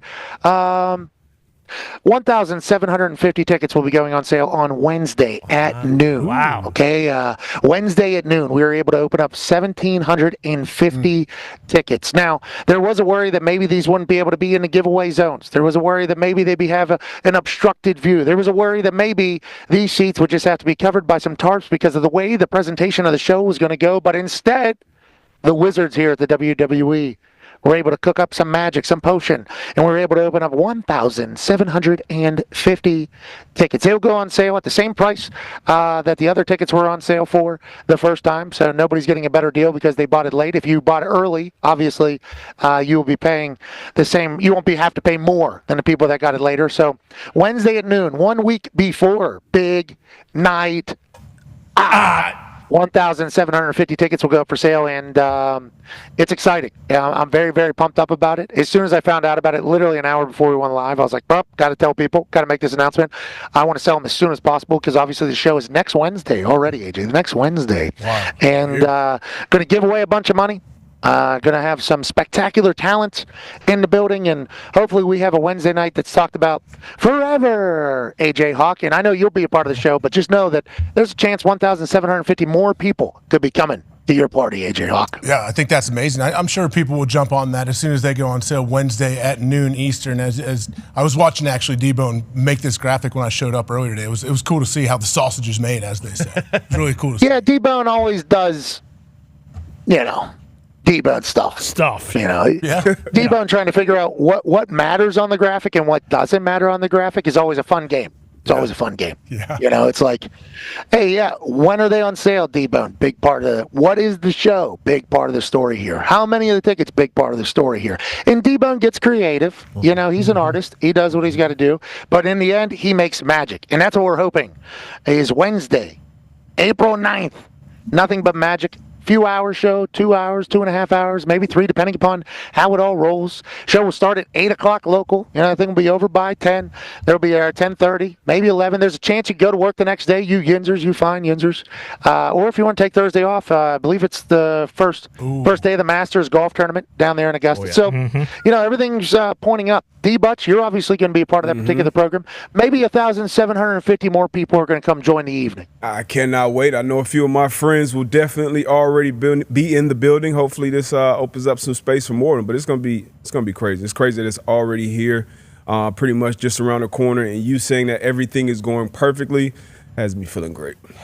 Yeah, it's a little worrisome. No, good vibes. Yeah, been talking about this program for a few years, this show that I want to kind of piece together. And a variety show of sorts. There hasn't been one in a long, long time. A variety show. Dean Martin had one way back in the day. I guess there's been a few others. I think award shows were supposed to become the variety shows, but for one reason or another, that didn't really happen. So I'm hoping for a variety show that people will hopefully want more of. I think will be a good display of people just coming together to put on a show. Just put on a show.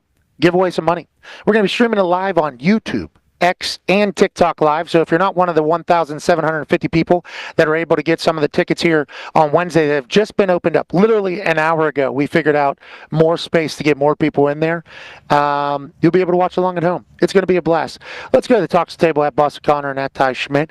Con Man, big story in the sports world this weekend was what? I would say the Final Four, the 4-1 seeds kind of coming together, or rather the selection of the Final Four being kind of finite now. We got all 1 seeds, Duke, Houston, then Auburn and Florida. And I don't know if we have it. I doubt we do. There was the kind of odds of when the team was going to win and who was going to win. Basically, all 4 of the games were blowouts. Are people pissed, Con Man? Sorry to cut you off. Are people upset about all the ones making it? I think so, because everyone loves a Cinderella, but also I think it's more so like, especially in the Elite Eight, it's like, okay, well, at least it's 1 versus 2, 1 versus 3. Like, we're going to get good games. None of the games were that good. You know, Houston killed Tennessee yesterday. Michigan State kind of made it close, but not really yesterday as well. Florida and Texas Tech, that was the closest one, and Florida had an unbelievable finish, and that was great. But the games themselves haven't been that good for the 1 seed teams. That kind of stunk. But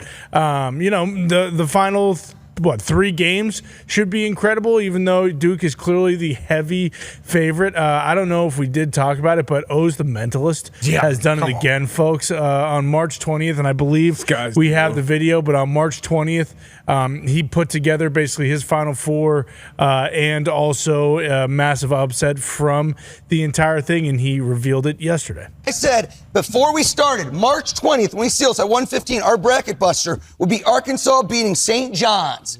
A 2 gets taken bomb down by a 10. I said Florida will beat Texas Tech. Number 1, Duke will beat Alabama. Today, watch. Houston will beat Tennessee. Auburn will beat MSU. 4 number 1 seeds make it for the first time since 2008. In 17 years, mark my word. Wow. Second time in tournament history. This was sealed at the start of the tournament. That's crazy. Okay. Every team in the Elite Eight. You get a notary on that? That's the same envelope. And the future is here. I didn't Remember see a this stamp. moment. We're going to the Final Four.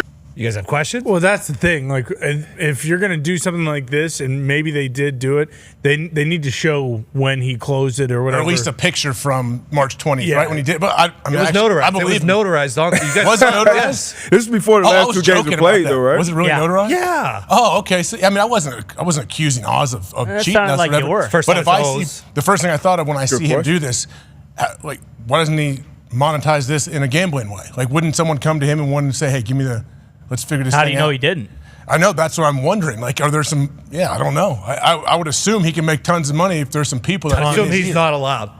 Why? But Yeah, probably probably ethics. He banned. could say, "Oh, it's not ethical or whatever." But what do you mean? Like, that's on. None of the It's not sports, illegal. None of the sports books are going to let him gamble. Then. Not him, but I'm saying he people would come to him. Because yeah. if you were to, The whales. like in the world thinking of gambling, if you were to do like a parlay of just the Elite 8 matchups. Oh, yeah. I mean, you would, you could put like $100 down and probably win like $100,000. Yeah, like when he was making that thing March 20th. What if one of a big time whale that can change lines gets in on that? Maybe not that much money because it is 1 seeds versus 2 seeds. No, but still, I mean, it hasn't happened in 17 years. The odds would still be pretty. Yeah. And plus, people like we were talking about earlier in the games and people being upset or whatever. Like Ken Palm, who is like the analytics just guru of all gurus for college basketball, literally in his ranking had the number 1 seeds like as the 4 of the top 10 teams, I believe in the last 20 years or whatever, or all time maybe, as 4 of the best teams of all time. So it's not surprising that they made it here. It's also not surprising that the games haven't been that close because, like I said, based off of the analytics, these are 4 of the best teams that have ever played basketball in college of all time. But this is what people are and saying. now we go together. It's a good thing. I don't think people should be bitching about this. It is a good thing, but isn't the argument, or at least like the old man standing on my lawn argument, that hey, we're not going to see any Cinderella stories anymore? Like Yeah, this, but a lot of- only these big schools are going to get. But a in lot of every times year. when that happens, like the Cinderella story after the Elite Sister 8 Jean. or whatever, like those teams get their asses kicked in the Final Four because you're playing right. against like the 2 favorites to win the national championship. So hopefully we will get some more competitive games. Like Connor said, like all these games this past weekend, with the exception of Texas Tech and Florida, kind of stunk. So hopefully these Final Four games are a little bit closer. But I mean, the Cinderellas are fun early, but I don't really care about seeing like a 13 seed playing Duke and getting beat by 40 in the Final Four. Yeah, I think the old man argument now is like, hey, they're paying for their championships. Like the NIL thing is now what the You old still got to man- make the plays though. Exactly. Like, that's yeah. the thing. You still got to make the shots. Like I saw people were mad about Auburn's starting 5 because they're all Old as fuck. They're all Old, old as hell, and I saw people upset about that. And then I saw another thing. I think it was earlier. I think it was before the weekend started on Thursday, where it kind of showed where all of the team's players started in college and then where they are now. Like the FAU team that was kind of one of the last Cinderellas to go all the way to the Final Four. They were like a 9 seed. 3 of their 5 starters were on different teams that were then in the Sweet 16, so it's one of those things. Like I believe Florida, one of their guards is from FAU from their Cinderella run. So I think like Iona? Iona, like the old man yelling at the no Cinderellas. It's turned into like now. that's just hired mercenaries now to go get 1-year deals and go play for the school. And they're then go. playing for money and they got no loyalty because they're leaving their school. Yeah, why would you have any loyalty? Hey, we'll give you 1.8. Come over here, and you're going to a great team with a great opportunity. opportunity. How can you blame a player? It's better for your life. Like, if you think that the kid who is now playing in the Final Four again for Florida, the point guard, would have been, just the same as, how he would have been if he stayed at FAU. Like, he's trying to make his life better, not just, be a guy that was on a Cinderella team. It's like, hey, now I'm playing on one of the top 8 teams in the history of college basketball. Like that matters for the kid's future, let alone, his immediate happiness winning and playing good basketball. Yeah, and they try to bitch about like student athlete, like he's still going to graduate from Florida with a degree. So it's like, nice. If you can get a bag and then also get a degree with it, like there really is no, there's no reason to get pissed off about it. Yeah, well, and Walter Clayton, who Florida's point guard or whatever, who came over from Iona, like, the exposure that he's getting because of this and the 2 threes that he hit at the end of this game and then the 3 that he hit at the end of the Sweet 16 game, like his drafts, he's making money every single one of these shots because down the stretch, he has just been ice cold and hasn't missed. Like him making all these shots, he's not making these at Iona. Like he is making them at Iona, but it's not seen as much, and his draft stock is just skyrocket. Comparing him to Steph. Yeah. So Jay Wolf, comparing him to Steph, basically how obviously Steph will be the peak and the all-time great at what he does, but those type of shots like kind of looks like Steph. And remember, Steph got introduced to kind of the world March Madness, Davidson, mid-major. So it kind of sucks that you won't have those stories, and but it is just the nature of the business. Even on the women's side, Van Lith, she's on her 3rd team in the third team. She's been to at least the Elite 8. So you'll see this more and more on both sides of the college landscape when it comes to basketball. Fortunately or unfortunately, depending on how you look at it. I think we'll still get them here and there too, but we won't ever get like another Butler where it's like you have a mid-major that like goes to 2 Final Fours in a row. Like there are still teams that can go deep, but then after they have a deep run in the tournament, all those guys are going to get plucked by high majors and go elsewhere. So, like, I think there's still a chance that we're going to get a couple of these Cinderellas. Like, we saw it happen this year with Drake. Like, they were an 11 seed. They won in the first round, but then immediately their coach leaves and all their players leave. Like, that's what's going to happen. Yeah. I believe Pat may be joining us from the bowels of the O2 Arena. Here he is. What's up, Pat? Hi, Ads. How you doing? It is great to be back with you here. I literally came through a secret door to get back here where I'm at. Shit. It's a great room. It's very peaceful. But back to your point, I don't know if you guys had these stats. Hembo sent these over. Should the starting lineups remain the same? Is this a stat you guys have already talked about? Nope. No. Okay, should the starting lineups remain the same? 8 of 10 starters in Florida Auburn will have started their careers at different schools. The only ones that didn't are Alex Condon at Florida and Dylan Cardwell at Auburn. Auburn starts 5 seniors. Their seniors have played 677 minutes in the NCAA tournament, most by any team ever entering the Final Four. So we still have some seniors, but you're right. If you're good at all or showcase any talent at any school, there's a chance you're going to get plucked the hell out of there. I mean, that is just the real world nowadays. And hopefully, the schools like West Virginia are the ones doing the plucking, but it feels like we're potentially a part of the problem. It feels like we're going to be the ones getting plucked, after DeVries leaves, after not even making the NIT. And you talked about McCollum and all his guys leaving. It's like, it's a very fascinating state for college basketball, because I don't know why Cinderellas wouldn't exist. I just don't think Cinderellas would exist for multiple years. Like if a Cinderella shows up, that shoe that she was wearing until midnight, that shit's getting stolen by another school immediately. Yeah. I mean, that's just like, oh yeah, you had a good little audition there in March. Now guess what you're doing? You're coming to our school. That's kind of how I see it going, but maybe not. Maybe all the good talent's going to end up at a high-end high school anyways. Yeah, because with those Cinderella, at least from what I can remember watching the game, it's like those guys typically, they're going to run when like their best players are like maybe juniors or sophomores, like the Dukes of the world, these big time. These guys come in, the Derek Queens of the world, they come in and hit the ground running. Like these Cinderella teams, these smaller schools, mid-majors, it usually takes their guys a little bit longer to develop. And then as soon as they pop onto the national scene, they're going. For football, even football, I have a good year at UConn. My sophomore year, I'm probably going to UM like that. So the Cinderella, those kind of stories, that's kind of why I see it going away and fading away. And March Madness, when we all become college football, basketball fans, it kind of sucks that those stories probably will be going away. But yeah, this money plucking away, you can't blame the kids for going and chasing greener pastures. But that Jeff Goodman tweet that popped up there when we were talking, that was insane. Like that number of players to enter the portal in the what do you say today? 1,700 or whatever it was. 1,359 D1 men's basketball players entered the portal since it opened There's only 12 Monday. There's only, max 15 players, usually 12 on a team? Yeah. Wow. Yeah, and that happened in football. Remember, that happened in football a little bit at the beginning. People were like, hey, your ass goes into the portal, your ass is going to stay in the portal. You know, that is, not everybody has opportunity. But you talk about popping off on the national scene a little bit and then hitting this portal and then hopefully getting somewhere. That's why teams aren't doing spring games anymore. Yeah. You know? Teams are scared to do spring games. They're scared to do spring games because if anybody does great in a spring game, they have to be a second string or third stringer. They're gone by the time fall comes around. I mean, it's over. It's like I obviously have a chance to chat with more coaches now that we've been in the college football world here for the last few years.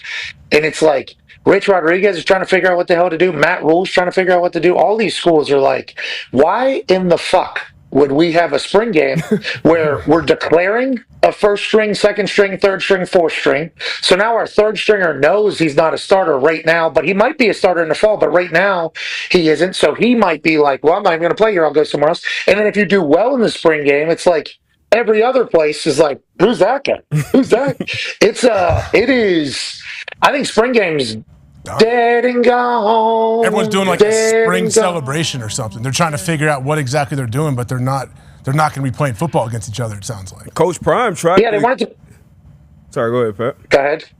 No, D-Bucks, what you were saying there is 100% accurate. Coach Prime wants joint practices, but if those are going to be on TV, and I guess Coach Prime has a lot of confidence in his guys not leaving, and congrats to him getting that new extension, $54 million. I mean, that is – because remember just a few years ago, Colorado didn't even know if they were going to be able to pay his original contract. They said, we don't have enough money to pay his current $30 million contract. We assume he'll be able to make that happen, which he did. He absolutely did and created a brand and a name, but it's like anything you're doing on TV with any of these guys, there's a chance that you're just showcasing them to somebody else who might have more money, and it's like, how much of that game do you want to dance with? How much of that? And that's why you're seeing all these teams, they're doing showcases for the fans because they want the fans to be around, and, you know, we'll do some gimmick shit, but like playing football, declaring a first stringer, second stringer, and a third stringer, it's like, no way. No way. And now the transfer portal window in basketball has to change. That's stupid. Yeah. And it's right in the middle of the tournament. I don't know how that even becomes a decision, AJ. I don't even know how that's made that way, you know, because we experienced in the fall with the college football playoff that there was a transfer window and guys were getting in it, but then we were like, we'll just move it till after. And they're like, spring semester, they have to enroll, yada, yada, yada. It's like, well, how come football's spring windows in April, something mid-April, late April, and your guys' has to be in March? Aren't they both enrolling for the same school? Exactly. That feels stupid by itself, AJ. Yeah, are they trying to say we have to make it now to protect or give guys that aren't in the NCAA tournament or aren't making deep runs in the tournament a chance to get in the portal and get to another team? Like, what's the reason?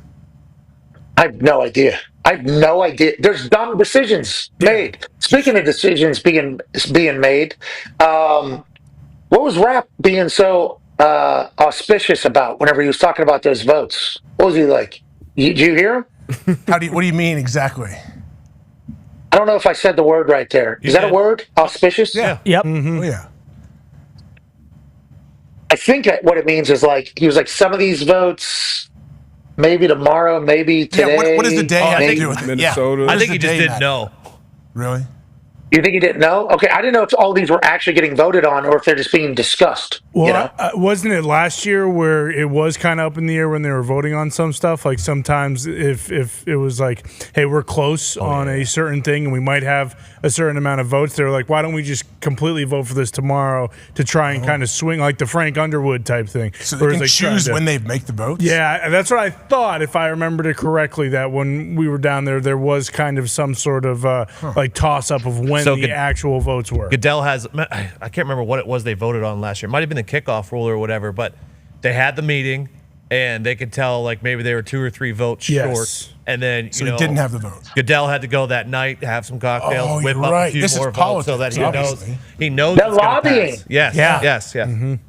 Yeah, brother. There's real lobbying. That remember this new dynamic kickoff that we currently have is strictly because I don't know if it was Roger Goodell, but somebody in the NFL was like, "Hey, you're gonna have no more kickoff anymore. So figure it the hell out." Yeah. Like literally, that was like the conversation around it all.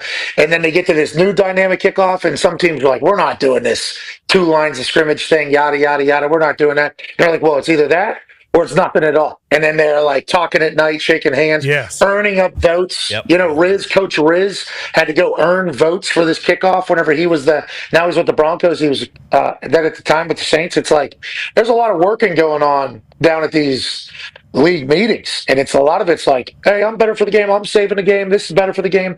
But that tush push thing, it feels like it's over. Yeah, it does. And maybe they'll delay till May to do that, but it feels like, I don't know, more people coming out against this. I think I think they don't really have any data to back it up or whatever, but saying the potential injury risk from this play. But defenders, correct me, Pat, if I'm a linebacker, I can push my D lineman, right, on this play? Mm-hmm. I don't know. Yeah, is it just a special teams play you're not allowed to? I don't know. Yeah, that's what I'm wondering. Like, if I'm a defender, I should be able to push my D lineman. Yeah. If you can push your quarterback, obviously in this play, I understand the extra point and field goal is different, but you're right. This feels like it is going to get taken away. I don't think it should. I don't know. I mean, just figure it out. Find a way to stop it. Figure a way out to run it on offense. Change it just to one guy being able to push. Like, maybe. I know, because that's what some of the teams do. Like, I know that's what the Packers did with Jordan Love. That's what, Josh Allen and the Bills do. Like, they could easily keep it around. Or if they just say, you have to have some sort of, I don't know, like a declaration that you can't run or you can't throw the ball, because that's another thing with the tush push is like, hey, they might fake tush push, they might T-Bow fake pass. It and throw it. Like if it's something like that, I don't know. But I would rather see it stay in the game than just completely ban it. It's innovation. You can't punish innovation. I was talking to. There's a lot of Eagles fans that work for the WWE. Mm-hmm. So this morning when I get to the arena here, and I'm sitting down, all of them just right on over. NFL's trying to screw Philadelphia Eagles. And I said, "What's that? You guys are Super Bowl champs. What do you mean? You go banning tush push because we're banning everybody? Is that what we're banning tush? I thought football was supposed to be tough. I thought you guys were supposed to be tough. That's how these Eagles fans got a point. Literally. Yeah, great point. They have a point. Yeah, this is just in the wrestling world. I assume in the rest of the world as well, Eagles fans are feeling the same way. So we're tougher than you, and you guys want to stop that? Okay. And then, your thought about the thought of potential injury, that's a hilarious argument. Yeah, but when you watch it, you can see their heads are down. We could have a neck injury. Yeah, why don't you watch any play that ever happens ever in the NFL, and there's potential injury risk everywhere you look. It doesn't matter. I think another big topic of conversation here is they're paying Jalen Hurts $50 million a year, 51, I think. Jalen Hurts could easily be a quarterback that says, "I'm not doing this." Yeah. No way. Right. Like, there's a lot of very rich quarterbacks that would never do this, never allow this to happen, because, I mean, they're potentially setting themselves up to literally get anti-ant. Like, that is the chance. Like, quarterback sneaks are always going to be tough on the quarterback. But let alone whenever there's 600 pounds of pressure being pushed off your ass cheeks while everybody else is doing the opposite. Like, Jalen Hurts saying, "I'm cool with it. I'm cool with it." Now, granted, their offensive line also saying they're cool with it is a whole thing. But, like, I think that's something that not every quarterback is willing to be cool with either, Yeah, not every quarterback is squatting 900 pounds. And when Jalen Hurts retire, he'll probably have 90 rushing touchdowns to go on his resume. And obviously, it helps the team win, too. And obviously, Jalen Hurts. How do you stop it, D-Butt? For real, how do I stop it? We've seen enough to – you can't. It's one of those things you just can't stop with the Eagles. And that's their argument. Like, okay, everybody has the same rules. Like, Jalen Hurts isn't the only big, strong quarterback in the league. This isn't the only big physical offensive line in the league. Everyone has the same rules. The Buffalo Bills, they were great at it with Josh Allen for most of the season. I think the Chiefs were probably the only team that consistently How do the Bills do it? How do the Bills do it? Because there was people calling, like, just regular quarterback sneaks tush pushes. Yeah. Yeah, they do. And I think there was people confused about which push was being pushed. Like, I think people thought like offensive linemen's pushes getting pushed by the quarterback is a tush push. It's like, no, the tush that's being pushed, that's currently being talked about, is the quarterback's push getting pushed by a couple of different hands of guys that have big tushes. So then it's a big old push on one push that's going into other pushes. I think that is something that also is kind of hard to, like, a regular quarterback sneak is not a tush push. No. You know? Yeah, Did Josh? They did it. Yeah. They did it with one guy. Josh did it. With one. Yeah. And they usually try to find like one of the guards. They typically go over the guards. Like Hurts can go over a guard, but a lot of time he was going right over that center. I feel like Josh Allen goes over a guard more. And like you can see right here, it's usually one guy pushing him. But that's a big, strong son of a bitch at quarterback. I think it definitely starts there. And to your point, some quarterbacks, Mahomes hasn't done a quarterback sneak in, like 2-3 years now. So certain quarterbacks who just isn't going to do or aren't going to do it at all. Tom Brady, he was the best quarterback sneaker of his generation, multiple generations that he played. So because he was innovative and found a way to just once he saw the gap and got up, he can do it for 2-3 yards at times. So it's going to be interesting to see how this really unfolds. But I think the Eagles fans and the Eagles team, more importantly, has an argument where it shouldn't be banned. Well, Brady too. Like the reason Brady was so good at it was that they were under center every single play. Mm-hmm. Like the Eagles and the Bills, they're not under center every single play, so there isn't that like element of surprise. Like on a 4th and 1, I don't think it was guaranteed that Brady was going to do a QB sneak, but if it was there, he would. You do leave the A gap open. I'm in there. With the Eagles, it's a guarantee on 4th and 1 that they're doing this, and I think that's why Brady was so good at it. And when it comes to just like stopping it in general, the only guy that's consistently been able to do it is Vita Vea, and so you would wonder if like that 464-pound guy from Florida like legitimately becomes a higher pick because of the fact that so many teams are doing tush pushes now that a guy like that will be able to stop it. That'd be crazy. Especially if this ends up surviving this rule change thing here, more people are going to want to be able to figure out how to do it. Like if this survives this owners meeting and it survives May and it's in for next year, teams will do just like you said with the Chiefs. They had a tight end come in and take it, right? Yeah. Take the snap. Instead, I think it was Noah Gray did it once or twice. The Packers had had Tucker Kraft do it. Yep. Yeah, it's like instead of your quarterback getting in the middle of the 600-pound kind of scrum, maybe have somebody else do it. It's like, I wonder how many people are in the room talking about that. Okay, so we want D tackles to end up taking snaps, and then they're getting 2 people on their give it to Vita. I mean, that's probably the next iteration of this thing, if I had to guess. Has to be, yeah. And I mean, think about taking a snap from Vita Vea. What if you're pushing that dude? Yeah, he's downhill. Exactly. I don't know how you stop it defensively. When guys leave their feet, like the second level, and you jump over top, like that's useless at the time. It's just when if you don't have 3 guys in the center and angled and get a complete jump on the snap and like chop these guys down before they even get underneath you, like the offensive line, you have no chance. Like it's just not going to happen. And that's what the Commanders tried to do. And then basically the refs had to come out because what was it, 4 or 5? You see guys going sideways. The Chiefs there had a guy lined up. But that's when Chris Jones got hurt. Yeah, that's when Chris Jones got hurt. Yeah, bingo. Good luck.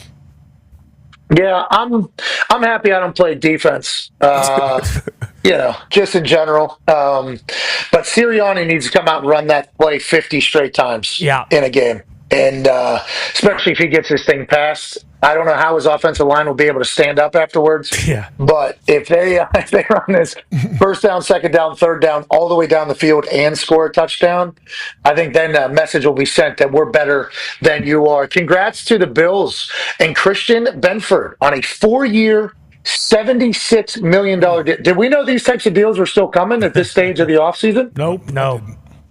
Did not. Legitimately, Bean is out there just cooking over there. We talked to Ted Karras the other day, and he was like, "The salary cap.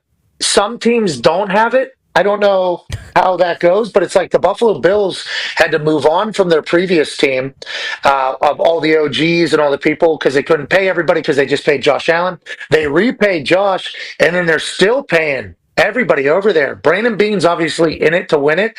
And congratulations to Christian Benford. I don't think I know much about him. D-Butch, 4 years, $76 million. Yeah. How you doing? Keep it moving. Benford is an absolute dog. I think he'd be a little more mainstream if he had a different number. You think for 47 starters. as a corner? 47. Yeah, my college number. slot. My college number. It throws people off out there at corner. For sure. I'm sure some type of sentimental meaning probably behind that number. But he's a phenomenal player, fantastic player. He got banged up last year, had a concussion, and then came back, I think, too early. I don't think he should have been out there, and then got banged up again, so he didn't end his year great. But he's been a great pickup for them. This is a great, great deal, I think, for Buffalo as well. As far as value, that's coming in at under $20 million when you saw what the cornerback market did this offseason for them to lock him up. And I think maybe this could have something to do with the contract talks, at least reportedly falling through with James Cook. You know, James Cook obviously wants his money. We saw him commenting on the Saquon deal. Yeah. And then I think Brandon Beane talked about, hey, we had some extension talks, which kind of stopped. So it'll be interesting to see. Maybe he's the odd man left out. But this is a great value, I think, for both sides, for Benford and the Buffalo Bills locking up their young star cornerback for the next 4 years. How about it? Brandon Beane going all in, seemingly. That's got to be scary for the AFC East, Con man. Yeah, I don't know about that. They definitely are latching their wagons, but I don't know if it's scary. The salary cap thing that doesn't make any sense, and we talked about it a little before the show with Lamar Jackson, is when you pay a quarterback more money today, you save more money tomorrow. Like, that is why I assume the cap hits. They're able to do it because they gave Josh Allen $330 million. But also, I feel like there has been a lot of games being reported when it comes to these numbers. Like we talked about how when Mahomes got his deal, it was 10 years, $500 million, and then we come to find out it was really 10 Period. years. Period. That was the reporting. Matter of fact, and then journalism. It was really 10 years or 8 years, $400 million with all these crazy numbers. Then even now with the guarantees, we see the guarantees include injury guarantees, which aren't real guarantees. They are very specific things that add to the numbers. So absolutely, it's great. It being reported as $76 million, but who knows what that is? Because even with the Stephon Diggs thing. The Stephon Diggs contract was reported as 3 years, $69 million with 26 million guaranteed, and then we come to find out yesterday it's really like a 1 year, $16 million guaranteed deal. So as much money is being thrown out, and it is great that everyone is making so much money, the salary cap thing will just never make sense, no matter what, for the rest of the time. But it does feel like the quarterbacks getting paid, immediately just helps the teams, all around. Like even with the Lamar extension talks, I assume Ronnie Stanley, their left tackle, going back to Baltimore, kind of did have or will have something to do with the fact that Lamar is going to sign, a massive extension that inevitably is going to help the Ravens, pay a bunch of guys over the next few years. Yeah, they'll be able to kick the can down the road. That's the fun. Diggs update is fascinating because the teams are okay with the massive number being, marketed. Yeah. Oh, yeah. Yeah, we're paying guys. Yeah. We're paying guys. And at the end of the day, we're paying $10 million less than that actually in real life. It's like league looks good. Players the only one that seemingly doesn't benefit from that. So I think insiders are okay getting that information and then reporting it. And also, where's the transparency come from? Who knows? Let's talk about being transparent. Did you see what O's did on March 20th? Oh, yeah. We did run that. Yeah. While you were doing the walk, we ran the thing and started talking about it a little bit. Wild shit. Insane. Demon. Yeah. I don't know how many of you. How? Go ahead. No, how? What is happening? He continues to predict the future over and over again. I don't know. I don't think. I think he's a demon. He popped up out of nowhere too. Did he pop up out of nowhere too, kind of? Yeah. Shefty pulled him out of nowhere. Remember, Shefty's like his manager that took him around. Yeah, from the depths of hell is where he pulled him out of. Right. Yeah. Mm-hmm. Yeah, potentially. That's what I'm saying here. So, this guy just pops up out of nowhere in our world, and then he just starts predicting everything. I think I'm frozen. I don't know if I'm still here. You're good. You're good. Am I still here? Yeah, you're good. Anyways, this dude pops up pops up out of nowhere and just starts doing this wild. I don't know. None of it makes sense to me. O's is a demon. I genuinely believe O's is an actual demon. Happy you guys talked about that. Okay, let's stay in the basketball world, but go to the professional one. How about the Detroit Pistons just trying to make the Malice in the Palace every single night? What's going on, Foxy? That's just beef stew football, Pat. Whenever the Detroit Pistons are good, they have a guy that all he does is he grabs rebounds and he fights people. If you go back to the Bad Boys, Bill Laimbeer. If you go back to the 04 Pistons, Ben Wallace, and now we have beef stew, and he will fight anyone. If you guys remember his marquee fight, he chased down LeBron James and even tried to fight him. I think he's the only person in NBA history to do that. That's just beef stew football. Do we have the video? Yep, do we have the video? It was a real fight. I was impressed. Okay. It was a real legit situation. I don't want to be called. Yeah, me too. Let's not compare beef stew to Ben Wallace. Come on, I agree. I know what you're saying. With Ben Wallace, defensive player of the year. This is all. I mean, DiVincenzo getting a little soft. Oh yeah, DiVincenzo's a dog. Cameraman getting crushed right now. What do you do if you're in the front row right there and you're getting stomped? What do you do? You just cover. What are you gonna do? You punch yourself. I think you're doing this one here. Yeah. I think you're doing this one. Yeah. The foot hand like you're leg thing. like you're doing jujitsu and you're on your back. Yeah. Beef stew on the line. Yeah, or like. Yeah, you are in full guard, just like what you do whenever a plane is about to crash. You put your legs out like this, knees up against the seat. Yeah, and then you stop it all. You stop it all by doing that. Yeah, real scrap. Real surprise it's the Pistons. Yeah, real surprise. I love it. I think it's. Go ahead. Guess who we're coming for in the playoffs right now? Right now it's Pistons Pacers, baby. And I know the Pacers don't got a dog like beef stew. That can handle it. Guarantee it. They do. Oh, okay. Too much flash. Did you say we, D-Bud? It slipped. Another team. I'm in Indy right now. D-Bud has been out as a casual as well. I would never drop the heat, all right? Never. Even when I casual was still what? running the show. Well, they called me a casual because I asked Foxy last night on X, like, what else does beef stew do besides beef? And people sent me a few highlights and told me he's a top 10 rim protector. Hey, look, I love physical guys who set the tone, but literally every time I see 28, since chasing down LeBron, I've been seeing him do the same thing. We all love dog. Maybe get with Dan Campbell and see if he can help the Lions off the edge or tight end. Need an edge rusher. Yeah, he's a dog. I like beef stew. Me too. And if his only job is to fight people, I'm cool with it too. I'm cool with that. I like that type of mentality in it all. What else is going around the NBA? The biggest thing was that the Memphis Grizzlies were the number 4 overall team in the West, and they fired their coach a couple weeks before the playoffs started. Made no sense. There were some reports, and I don't know if they were like Shams reports or just internet reports, but that the offensive system Ja didn't like, but that doesn't really make any sense because he's not like a new head coach there. He's been there for a little while, so that kind of blew the West wide open as far as the middle of the pack goes. So who knows what happens with the Grizzlies? One of their players actually got asked about it, and he said he thought that it was an NBA Centel report, not a real report, but no, he got fired. And then in the East and the West, it's still kind of Cavs and OKC running the show. And Ty, in baseball, the only thing that happened is that you Yankees are cheaters. Is that what everybody talks about? What are some other storylines other than the Yankees are cheating with their wood? I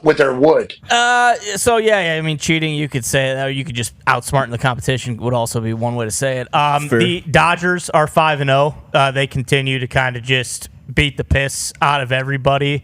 And the Padres, the Dads, are also undefeated. They swept the Braves. Braves are supposed to be very good this year. Reds are good again. Sure. And had a good opening day parade. Yeah. Had a good opening day parade. Teddy Karras talked about how great it was. And then, unfortunately for you guys, the Pirates. Easy how you phrase it. No, Marlins. I don't know if you want to call it bad luck, bad bullpen, which we know they have. They were walked off, 2 out of 3? 3 out of 3, which is like the first time it's happened since, 1924. And surprise, that was the 1924 Pirates that happened as well. So that team won a World Series, though. So they did. And it's funny, 4 too. teams? They're asking guys in the locker room, like, hey, How do you respond to this? Obviously, it's a fucking 162 game season, so no one's going crazy after losing 3 games. But one of their pitchers basically said, like, how do you respond to something like this happen? 3 heartbreaking losses to start the season. He basically was just like, fuck it, it's a long season, just move past it. We'll figure it out eventually. Yeah, hopefully. Maybe that's a sign they should sell a team. Could be. Maybe it's the baseball gods saying, "Hey, excuse me, you need a little bit something different going on." You're like walked off every game thus far, and obviously Paul Skeens is the future of baseball. Happy that the Buccos are back in record-breaking conversations, even if it's not great. Let's go to hockey now. Ovi scoring, huh? We're 5 goals away, Nicky Skates. This guy's going to get it. 5 goals away. This one not his prettiest, down in big to Buffalo, but he gets a tip in front. Not really what he's known for. He's known for setting up in his office up top on a power play and sniping goals, but he can do it down front, get a little dirty, greasy goal, but he's getting it done any way he can, and it sure feels like he's going to get this done before the end of the season. Was that Ovi Bandzamaker dance video real? Anyone else? Yes. Oh, yeah, that's real. Oh, yeah. Loved it. That's awesome. Once again, that's George Foster, worthy of a follow. George Foster on X. He is former teammate of mine, longtime NFL offensive lineman, phenomenal Twitter user, phenomenal X user.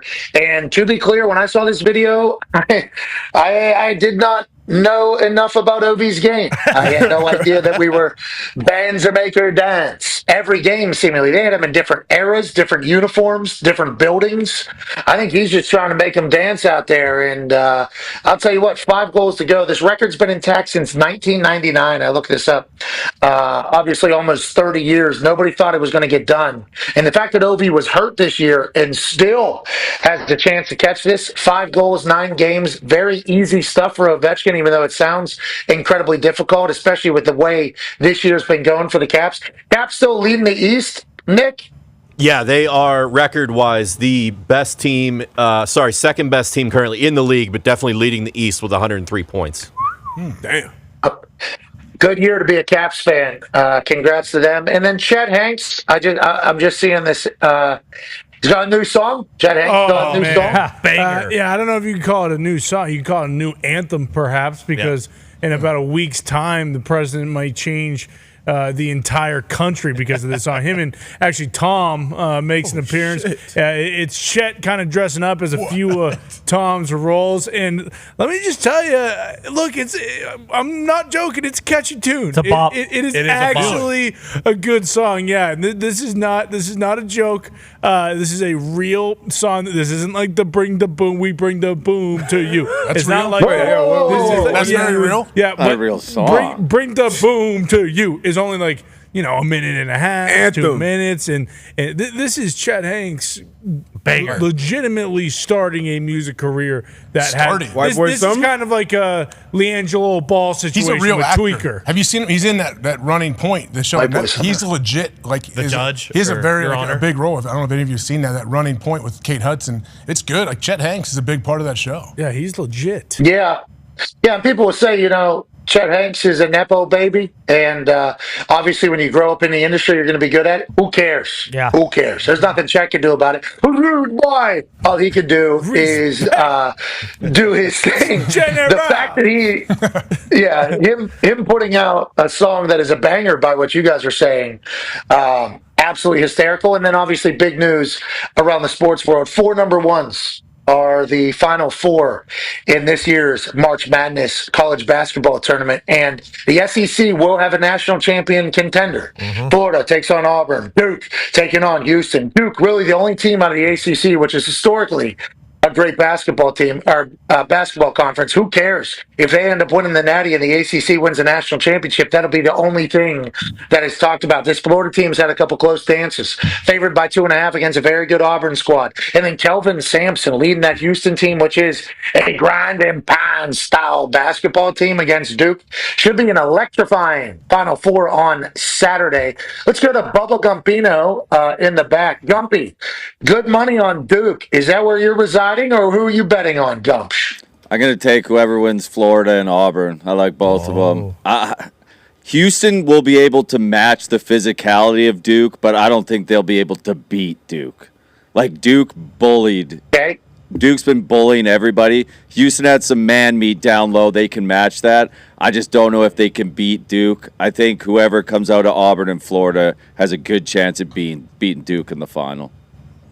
What did you learn from watching that Tennessee first half with Houston? It looked like they were very tired. Every three-pointer hit the front of the rim. That was atrocious. 15 points. Well, especially after we were there Friday night. That was the best they looked all year against Kentucky on Friday night. And then you can say the same about Alabama. The best they looked all year was against BYU. They go and play Duke, and they can't hit a damn thing. Duke is so good defensively, and they will bully teams. Lucas Oil Stadium was a good setup. Yeah, it looked like it. It was a good, had a good view of everything, had good games, obviously. I mean, a couple of them were blowouts, but it was a good, I thought it was a good host. I legitimately thought, and now all eyes are on San Antonio. Where are they at down there? They're in that, Alamo. That's what I wondered. Yeah, how about that? Yeah, it's gigantic. Like, I think as shooters, and we know college guys, they can shoot lights out, but they can't shoot like NBA dudes. Like, if you get in one of those big venues, D-Buck can speak more than any of us. D-Buck's a legit basketball player. Like, isn't it weird sometimes shooting in those huge venues when you go from an arena basically to a stadium? Like the Alamo Dome, I played a bowl game there. Like, it's huge. I actually went there for one of the UConn national championship runs for the women's side. The court's got to look so small it changed. The depth perception changed. But once they get out there and they practice, they have their shoot-arounds. You know, these are some of the best shooters, obviously, in the world, in the country. So they definitely figure it out. I lost a lot of interest in March Madness after my Huskies got bumped. But this will be great for these top four. I was watching golf this weekend, all right? Minwoo Lee got his first win down in Houston. And that leaderboard on Sunday, Roars, Scotty, what was that? Woodland, he made a run off. So it was some great golf this weekend leading into the Masters, but I'll definitely be locked in this Final Four run. I'm with a Gump, so I think the winner ultimately comes out of the SEC. The SEC winning it would obviously be great for Sankey and for their entire narrative that they are now a basketball conference. Had 7 of the Sweet 16 teams now. Obviously, they will have a representative in the national championship as Florida and Auburn play against each other. Ari Mirov and others are saying that NFL executive Peter O'Reilly, good guy, that changed chat with O'Reilly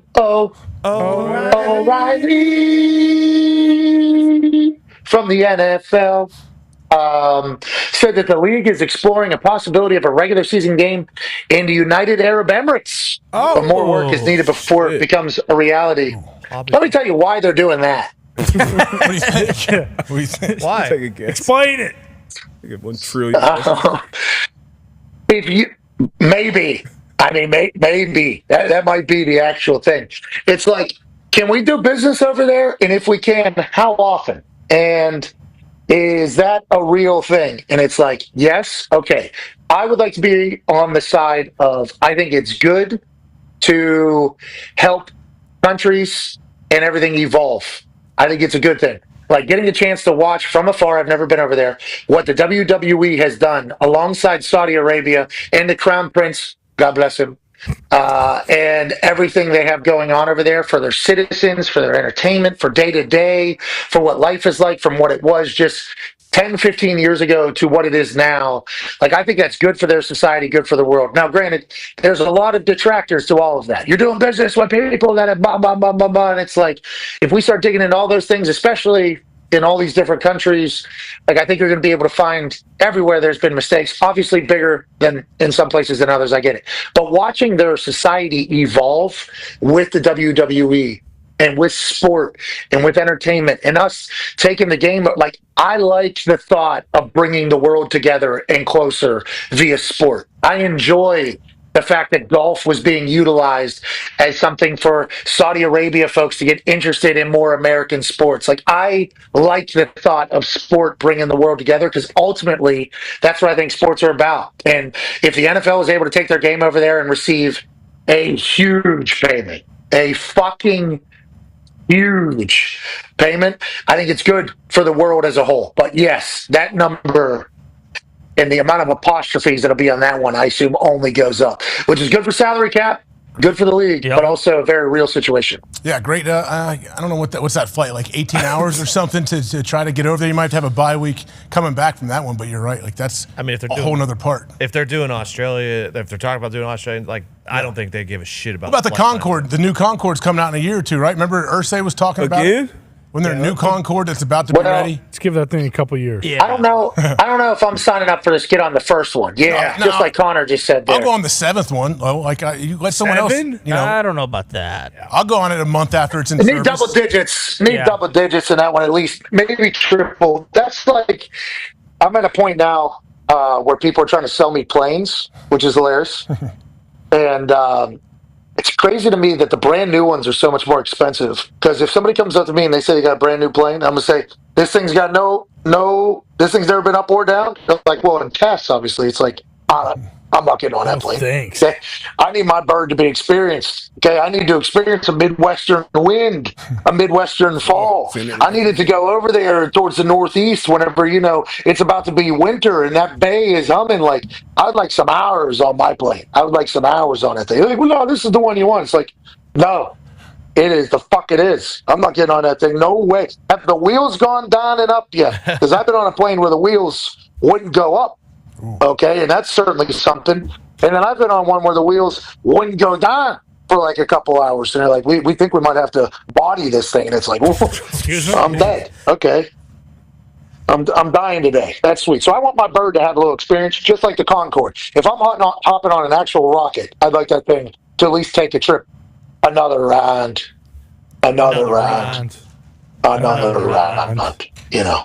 maybe that'll be the thing. I want one of those. I want a drone, like the human-sized drone, where it's like the one-seater. I get in, I just type my destination, and it flies me 20 minutes to my house or something. That's what I'm looking for. I don't think you can get to England for a game. Nah, I mean, this is more shorter. Like, hey, I'm at the Thunderdome. I need to go a 25-minute drive from here. Boom. Give me my little Uber drone where I can order from my phone. Oh, yeah. Right? Is that a helicopter if it's 4 choppers that are doing all the work? I don't know. You tell me. All right, we'll wrap it up here. Netflix, Raw, 3 o'clock Eastern, 1 hour and 6 minutes from now. Should be a great time in London. If not, we're back tomorrow. Be a friend, tell a friend something nice. It might change their life. Goodbye. Oh, nice. Torpedoed that thing. Yeah, it did. Yeah, you torpedoed the shit out of that thing. Still think that is genius. That feels like something they're going to ban. Yeah, it just seems like a genius play. Was it just a perfect storm where they used the bats and all of a sudden they got hotter? They faced pitchers that they see the ball well. Like what happened? Yeah, I mean they hit 9 homers in their second. They're not going to game. continue this pace, Brewers but they can no, still. definitely not. Yeah, I mean that's what. Yeah, the Brewers. They on Saturday they hit 3 homers in the first 3 pitches of the game, and so it kind of really really started to heat things up there. But yeah, I mean anytime you hit 9 homers in a game, like I mean they scored so many runs and they just beat the shit out of them that people are going to say, hey, you got to call competitive balance into. But again, everyone had the opportunity to do something like this, and it has kind of been around before. But like I said, like if the Yankees or like the Dodgers or like one of these big teams do this, it's obviously going to get a lot more eyes on it. But we'll see. I would assume that more people are going to start using these in the coming weeks. Yeah, juice the balls. It's time to juice the balls. Okay, we don't want guys taking steroids. Fine. Yeah. Get the torpedo bats on every team and juice the balls. And then we get the Summer Slam all over again, and baseball is all the way back. Because I also saw a cool promo video of all the players and all the teams, and it did make me want to watch baseball because it had sweet music behind it and it had Shohei hitting homers with Aaron Judge. Like this is such a simple fix to the problem baseball has had in the past. I'm with you, coming. I am still shocked from the news that you told me the guy that built these bats works for the fucking Miami Marlins. So that probably answers your question, AJ. That is not the bats. That's how they beat the Buccos. Yeah, that's definitely because we've been one of the shittiest teams for the last real bad. Real bad. Captain came and left. Since Samson was there. I mean, Jazz is figuring it out. Dugout. It's fucking ridiculous. But a lot of people are also saying that Giancarlo Stanton used the torpedo bat last year, and that's why both of his elbows don't work anymore. So maybe the weight distribution, that could call something into. He was swinging too hard. Yeah, exactly. Swinging too hard, those torpedoes. Mm-hmm. I think it's good for baseball. I love it. All right, and before I get out of here, we got to talk about something that obviously captivated some headlines. Morgan Wallen just wasn't told that he was supposed to talk to everybody, or what do you think happened? He just wanted to get back to God's. He just wanted to get back to God's country, man. I mean, you've been in New York. Does the musical act spend all week there, or at least the last couple of days? Probably, there? He didn't just come in for Saturday. They spend the credits there. I know that. He was over it. Right? Well, he was over everything. So they had the photo. Remember, they did the promo where he was standing on the side, didn't say anything, was just giving the looks. Morgan Wallen, my number one Spotify musician. So I am a big fan. I've had a chance to meet him a few times. Cool dude. When I heard he was doing Saturday Night Live, he was super pumped for him. Yeah, I walked out with him. Yeah. You're right. I completely forgot about that. Yeah. I walked out with him at Lucas Oil Stadium. The first one. I think it was like the first one, the first walkout. Me and Tyrese Halliburton. Obviously, we were out there going mad silly, dude. Mad dumb. No mad cap. dummy. No cap. It was so lit, dude. We were doing it. So when I saw the first promo where he didn't say anything, he just kind of looked over and head nodded. I was like, "Oh, this looks like it's going well." And then I saw him at the end give the ass out hug, not the ass in hug. And then I saw him just fucking roll right out towards the camera. I mean, I laughed my ass. I laughed. Saturday Night Live was supposed to be funny. I laughed very hard. He said he was not. I don't know if it was him or somebody in his team said he did not know. He thought show was over. He thought he was just supposed to go on and get out of there. So I think it's a legendary exit. And then he gets the Teterboro and he says, "Get me back to my dirt bikes and get me back to my 40s and get me back to God's country." And I think obviously, I assume he was honored to be a part of Saturday Night Live, but he did something that's never been done before. And that show's been on a long time. I laughed so fucking hard, though. So hard watching it take place. Because what if nobody told him and he never watched the end? Like, what if he never got to the end of a Saturday Night Live and they're like, it's been on for 50 years. And he's like, yeah, we'll say goodbye. Yeah, all right, fucking all right. See you. It's incredible. I love it. I laughed so hard. What's the issue? What do people think? They think the staff didn't, or the crew, the cast didn't like him, or he didn't like the cast? Is that what happened? He's got places to be. Or he just had to get home. No, where does he just didn't know? That was the same way he left all week long. That's just how it went. He's like, every time I've been up here, I fucking right there. It says exit. Is that where? People said that maybe he didn't get along, or they didn't get along, or I saw some terrible things said about Morgan by people on the internet, because obviously they can say that, and he's provided an opportunity throughout his entire life for that to happen. But keep on trucking, Morgan. You did great. Yeah. You did absolutely great. And your exit is one they'll talk about forever. They'll actually say next time, "Hey, don't do the Morgan Wallen." Yep. So they'll say that forever. Mm-hmm. Yes. And that's what legends do. That's what legends do, brother. All right, I'm going to go do this program. I can't thank you guys enough. 1,750 tickets on sale Wednesday at noon. Just been opened up. Let's go. Hell yeah. Bam. Get it. Do you think there's a background on that graphic? I can't. What do you mean? On my screen, I can't. It's just black. Yeah, there is actually a little bit. There's a little like a black background. gravelly kind of feel to it. I can see it. Why would you want to see that? Why would you? If you were making the graphic, you take all the time to put the city of Pittsburgh in the background of the graphic. I don't see. Why would you want anybody to see it? Huh. That's not Pittsburgh. I'm just happy it says Big Night Out, Pat. I'm really just happy to see that on there. Oh, it is. I do worry that my leadership and coaching is just not good, because this D-Bone guy, we'll get to a new graphic, and it's like, have I taught you nothing? Have you? Or my words not? Can you hear? Are you deaf? What is the? Am I not saying? So I'll tell you what, D-Bone has really challenged me to become a better orator. And for that, I appreciate him, because the guy's a fucking talent.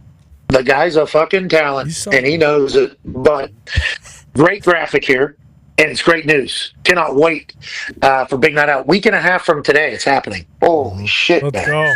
It's happening. Let's go. It's going to be cool. All right, I'm going to go out here. I sent the video in of where I'm at. Can you guys pull that up? Can we play that? What is that room used for? Do you know? Look at this. No idea. So it's a back room. Oh, that is. Oh, hell yeah. I mean, that's every arena should That's have multiple rooms like this. Good lad. That's Eddie Orango, one of our greatest officials here at the WWE, said, "Hey, I got a room for you, brother. Nobody knows about it." And then bang, I walked into this thing. That's awesome. And that's where I'm at right now. That is sweet. Literally, that's where I'm. I guess it's a green room. Yeah, I wonder who all has been here. Like, and I don't see a. Oh yeah, there is one right there. I guess. I was thinking maybe this is a. Sure. Yeah, cover that thing up. They've done some things in there. I don't think we want to know what happens in that room. Yeah, don't get a black light on that couch. I mean, look at the waterfall. Yeah, they have Look at the waterfall. They got They have people it decorated like a boning. jungle for a reason.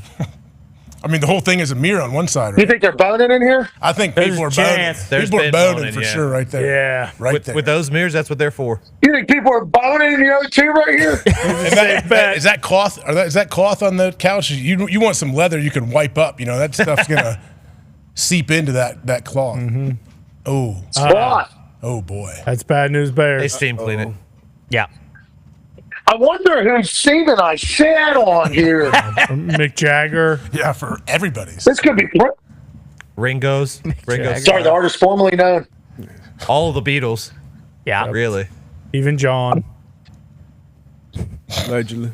Paul, obviously. How old is I got some lefty semen in here.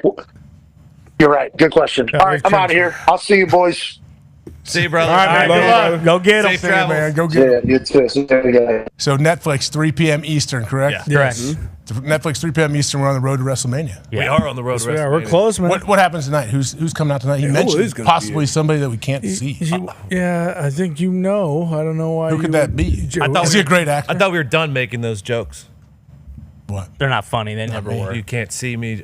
Is there a final boss? I want John Cena to start rapping again. Honestly, He never stopped. I wonder if Cody Rhodes is going to play Clash of Clans in the middle of the ring. I think there's a chance. What do you want to talk He about, might. AJ? I did see a video of that. If Triple H is going to keep protecting Cody Rhodes. Oh, Or is yeah, he you gonna mean 'cause he won't let him go face to face because Yeah. Cena would destroy him with a Yeah. promo. I want Cena to cook him on the mic. Is Dwayne over there? You mean the final boss? Final boss. I don't know. High Chief. I don't know. No, actually, I saw he couldn't get out to the UFL game because his flight had to turn around mid-flight I saw that too. from Hawaii over the ocean. How was the UFL? It was a week? great weekend. Banger. Didn't old buddy made a kick? Destroying. Drained a kick. Oh, he did? Yeah, 39-yard. There's a lot of good tackling. Is that real? Skip Holtz and some other head coach almost got into a fist fight after did not the game see on that. the field. Shit, missed that. It's pretty sweet. I watched Yeah. Jordan Town. Think I get a just bonus? drop some dimes. You think The Rock pays him a bonus if coaches fight? Like, hey, we'll get Yeah. some more eyeballs? Yeah. Sounds like they all want bonuses, and that was kind of why we almost didn't have the UFL this year. Yeah, They did have the first down technology. You're to right. show This is where where we the get new ball- technology Yeah, that will was- eventually get to the NFL, right? Yeah, that was sweet to see. So there must be a chip in the ball and then this on the field. Like, how did Was it they? quick? What technology did they use that the NFL won't use? Microprocessor. Give us that. Probably assuming they're microprocessor. using- Probably assume microprocessor. they're using Help the the tackle, same. D-Butt. Great You know how tackle. bad that would hurt to come in and make that tackle? Oof. Ooh, what? You know, it was- Throw the fist up, fourth down. Wow. so do we think this has legs, this league? Yeah. Yeah. Yeah, the crowd was packed Definitely. all the games. Definitely has legs. I mean, first, like a centipede. You can say Oscar whatever you want, Pistorius. but these guys, every guy playing on this field, they're all elite football players. No doubt about that. So Yeah. much better than anybody we've watched play in high school and mostly in college. Yes, agreed. But it's weird when it's not the NFL, D. But why is it? Man. Why is it so hard to get invested in something that's not the NFL? Oh, here we go. This is Puka's brother, right? Yeah, it's I think Puka's brother. both of Puka's brothers scored, I believe. Yeah, I saw Really? that. Good day. I feel like I'm watching any given Sunday. That's why I can't get on board with it because it's like these aren't NFL uniforms. Like I feel like I'm watching a movie where they couldn't get NFL licensing, and we have these weird Michigan Panthers. Like I'm just never going to get there with that. Where are they playing? Ever. Where's the game? Where are these Is it games? still in? That's Simmons Bank The Stadium. Michigan Panthers will play at Ford Field. I know that. Okay, so they have home. They have Yes. home. Need to play at arenas. smaller venues, probably. Well, the thing is, like, that doesn't matter. Like, that's what the indoor league does. Like, college football and the NFL are such incredible products where, like, even the step down, like, I mean, LeBron kind of mentioned it with college basketball. Like, even the step down from college to NBA, people have a tough time with. And, like, something like that versus a college game is a level. And then, obviously, I mean, you guys know, like, college to NFL is another level. So it's like, it just, you know, it's fun. You got to be invested. You got to be invested in the players. That's the problem. Obviously, if you have a buddy or a family member playing, you're going to go and you're going to be all in. But outside of that, how do you get casuals to all of a sudden be interested in something that's a new startup? More POV cam. that's certainly a way to start. Innovation. I'll watch that. Doing an F1 series, that's how people got into F1. The Netflix the content. Yeah. I also don't. I don't know. You can't do it the March Madness is on this weekend, and it's like the biggest Yeah. games of the year. Like I'm not. It's very hard to always be something. like. Listen, I know the Elite Eight is going on, but fucking UFL season starting. I mean, so Joel I Klatt gotta- was calling the game, wasn't he? Yeah, I think. Like Fox is the big time announcers. Cole Kubelik fell asleep during it. No, he didn't. Did he? No, I He's just snoring. You into might the as mic. well. I just saw he wasn't a huge fan, but I also didn't see exactly what happened. Speaking of lower leagues, Bruce bought season tickets to Fisher's Freight. The indoor league starts soon. Iowa Barnstormers season opener next week. I'll be what there. sport is for it? that. What sport is it? Indoor football league. Fisher's Freight's 1-0, 41-29 victory in the first It week. is actually very fun to watch in person. There's big hits and there's touchdowns all over the place. Any players we know? Yeah, me. I'm actually playing quarterback. Yeah, not yet. You should go play some safety. What position? I'm actually playing quarterback for Got tush push the game Fisher's plan? Freight. That's where I was last Threw week. 6 touchdowns. Wait, where do they play? What kind of venue is it? It's a new venue It's nice. around here in Fishers. It seats like 7,000. It's where like the Volleyball? Indy Fuel, Yes. yeah, the Oh, volleyball okay, that's team right- plays that's there. right by me. Blake Shelton Very was just nice. there. Is that the Freight? Yeah, that's a big play for us. So is this the arena league? weird. Is this the league that AB had a team? Oh, you're talking about the Albany Empire? I don't know if that league exists anymore. Yeah. Under was 83 Oh and a yeah, half? this is the IFL. Yeah, this isn't like That's the a high- arena league. This is IFL. Highfalutin game. Well, I mean, the under was... A lot of people are saying Joseph Jr. might win Defensive Player of the Year. I did hear that. I did You hear. guys- See yeah. D lineman number 28. no, I Who agree. got season 6? Bruce. Bruce did. He's gonna go with How'd you fun. afford To a that? game. Huh? How do you afford that? He decided not to get McDonald's last week. Come on now. Oh, yeah, These they're, guys are laying on the line. they're affordable, They're laying on family-friendly the line prices. for our entertainment, Yeah, man. picked up a coupon at Modern Kroger. day gladiators.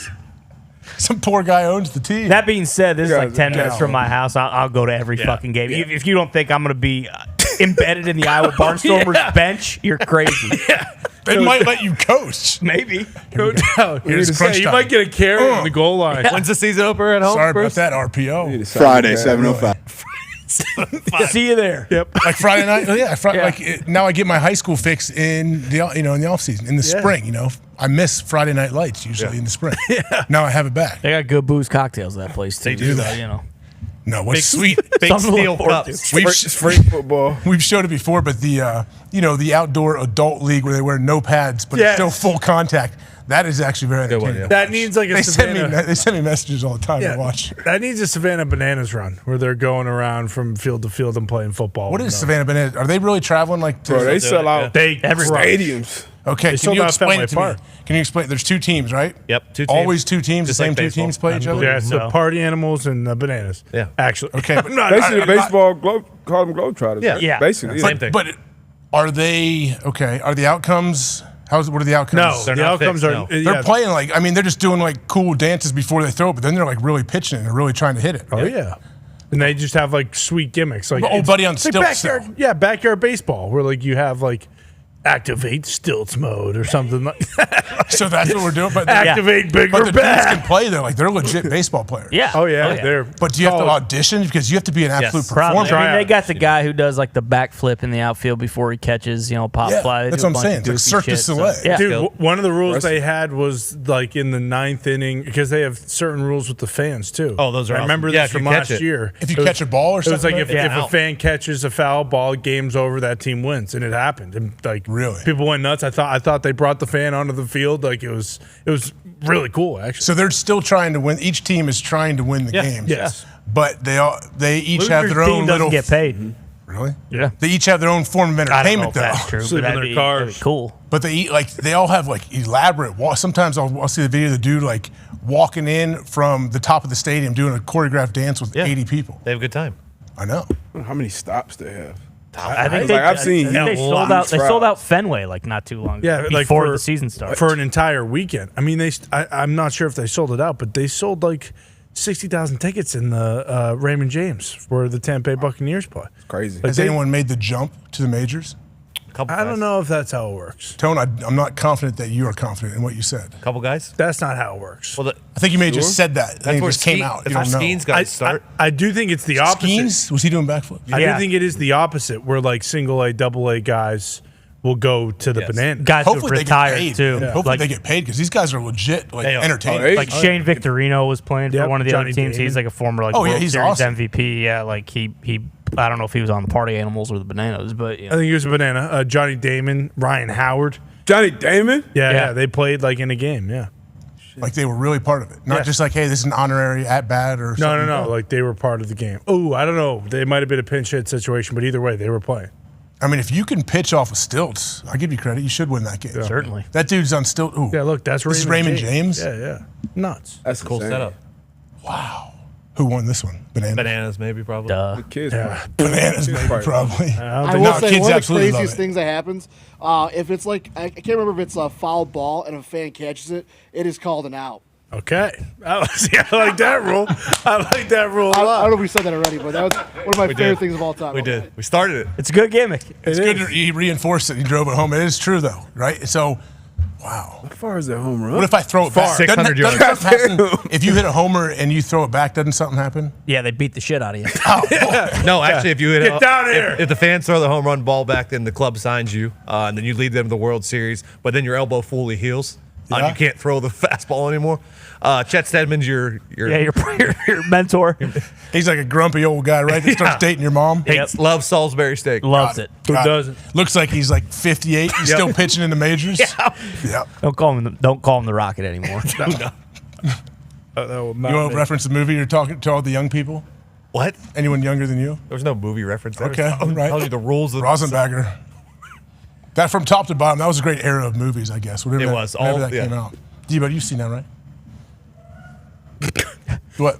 Why is he looking Yeah, I at have. this? You haven't seen any You ever see classic Rookie of the baseball Year? movies? Debo, Rookie of the That's Year. I see. I was trying to get the name. I did not see it. Yeah, it was great. It was I saw Rookie one of of the those Year, movies Little, you see. Just, Little Giants. I can't remember. Yeah, what about Little Giants? You've seen, Saw you know Giants, Icebox, right? Sandlot. Spike. What else? Absolutely. Banger. Still haven't seen Mighty Ducks. Those Oh, good ones. boy. The Big Green. Big Green. Yeah, Steve Gutenberg, head coach. I haven't seen that Airbud. one. Airbud. Yeah, Airbud. those are a Classic. great time for sports. Original Space Jam. Children. Oh, my Yeah, kids were watching original Space Jam last night. It holds up. Did they? Oh, yeah. Which one do they like better? They haven't even seen the new one. I meant They to said ask original. Ron about Space Jam. Fuck. Space Jam was legit. That's a movie. Yeah. Yeah. Jordan's good. Magic stuff. I mean, Good a stuff. legit movie. And I think didn't he film it in the middle of his three-peat? Yeah, and they built an entire. I remember that, right? yeah, Gym where he court. would go play, bring in all the big time dudes, Yep. and he would play. I tried to tell my kids that actually. I was like, hey, there's a reason Michael Jordan's Michael Jordan. When he was filming this in the offseason, he brought in all the best players in the world and played for 8 hours Hell yeah. every single day to try to like let him, just reinforce that. Jordan didn't wake up and all of a sudden become that good. I'm glad you reinforced it. I did. They didn't listen. They didn't hear Every any of it. day. Hey, listen. Yeah. Maybe It'll someday. resonate. They heard. You think? Yeah. At some point. We'll get Maybe it one day. Maybe not yesterday, but they heard. You're right.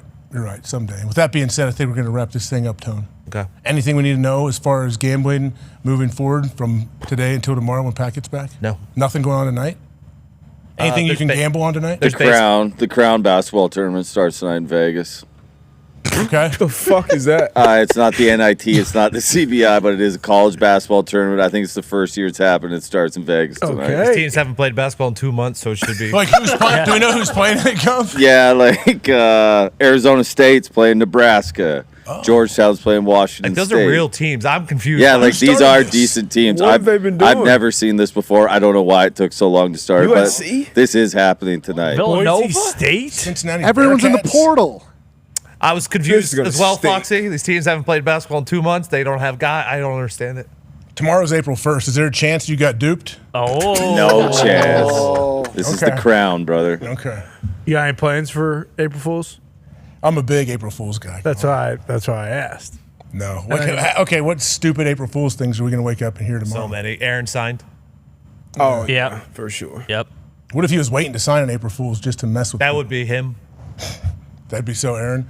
No, I mean, April Fool's things, people, I don't know what the old classic go-tos are. I mean, a lot of people are going to get got on Twitter tomorrow. We're going to have a couple celebrities that die tomorrow, which they're in not peace. dead, but we're going to get several of those. It's not always funny when we think someone's dead and then we say, oh, gotcha, we're not. He's Yeah, not. Yeah. I saw that this past. Which one are you referencing? I just saw them. I watch a lot of sports talk. Yeah. Oh, okay. For the record, this person's alive, though. Right? I hope so. Think so. All right. I mean, that's all I have multiple times. I just want isolated. If I'm not confident that someone is dead, I'm not going to announce them dead. Just for the record. Safe. Just like I'm not going to ask if you're pregnant. Smart. Let them tell you. That is smart. Well said. If you're dead, I need to see you dead, or you need to tell me you're dead. And if you're pregnant, I'm never asking. You got to tell me. Bingo. Right? And I'll just say congratulations. I'm with you on that, 1,000%. Yeah, that's smart. It's good rule. Everyone should be with you on that. They're not. Everyone's not. I know. They're not. And also with you. Man, look at you. How many months pregnant are you? Huh? And then the person's not. I've been around a few of those. Bobby, stop. No. Again? No. You should bag some dog shit like tonight and maybe you piss in like a couple plastic cups and set it out tomorrow and make your kids think that's what's for breakfast. What? That's a good idea. Yeah. We don't have any groceries. This is the best. We got to make do with what we got. The new diet. And as they're slopping up the turds, I got you, April Fools, after I see them eat 3 bowls of it. Or you put some of that turd on like a donut and you're just like, hey guys, got donuts today. Everyone's got, you got a chocolate frosty, got a double chocolate. Oh, the store manager took a shit in our donuts. What the hell? If I do, guys do. If I end up doing that, I will film it for you guys. You should. Yeah. It would not traumatize my kids at all. Tony, you got kids? I do. You could do it. How old is she? 2.5. Oh yeah, she gets it. Dad fed me a poop donut today, but it was April Fool's. Luckily, he's not just That was a good one. Yeah, it was a good one. I'll probably do it. I'll film it. I'll film it for you. Okay, good. Well, tomorrow Pat's he's gonna make the long flight back here. Obviously tonight, man, he's logging some miles. Oh yeah. Oh jeez. His schedule is unbelievable. But in 3 p.m. Eastern, WWE Raw from London, England, the O2 Arena. We'll be playing. Go over to Netflix. Check that out. That'll be awesome. We hear a couple pop-in guests maybe that aren't always around might be there, right, Ty? Maybe. We will be intrigued. I will be back in Ohio in the attic tomorrow. D-Butt, appreciate you. You'll be here tomorrow as well with Pat. Today's only Monday, huh? Okay. Next week, big night out. Wednesday at noon, 1,750 more tickets will go on sale. It's going to be awesome. Can't wait to see what that whole situation is like. It's going to be super cool. I'm looking forward to it. Good to be back with you boys, everybody in the back. Appreciate you guys helping me out and everything today. I'll be back tomorrow. Pat will be here. Con Man, good to see you. Ty, Good to see you. Tone, great job. You look good. Break In us your down, orange Hawk. Break us sweatshirt. down. Here we go, guys. Everyone in the back. Here we go. Get them up. Here we go. Team on me. Team on 3. 1, 2, 3. Team.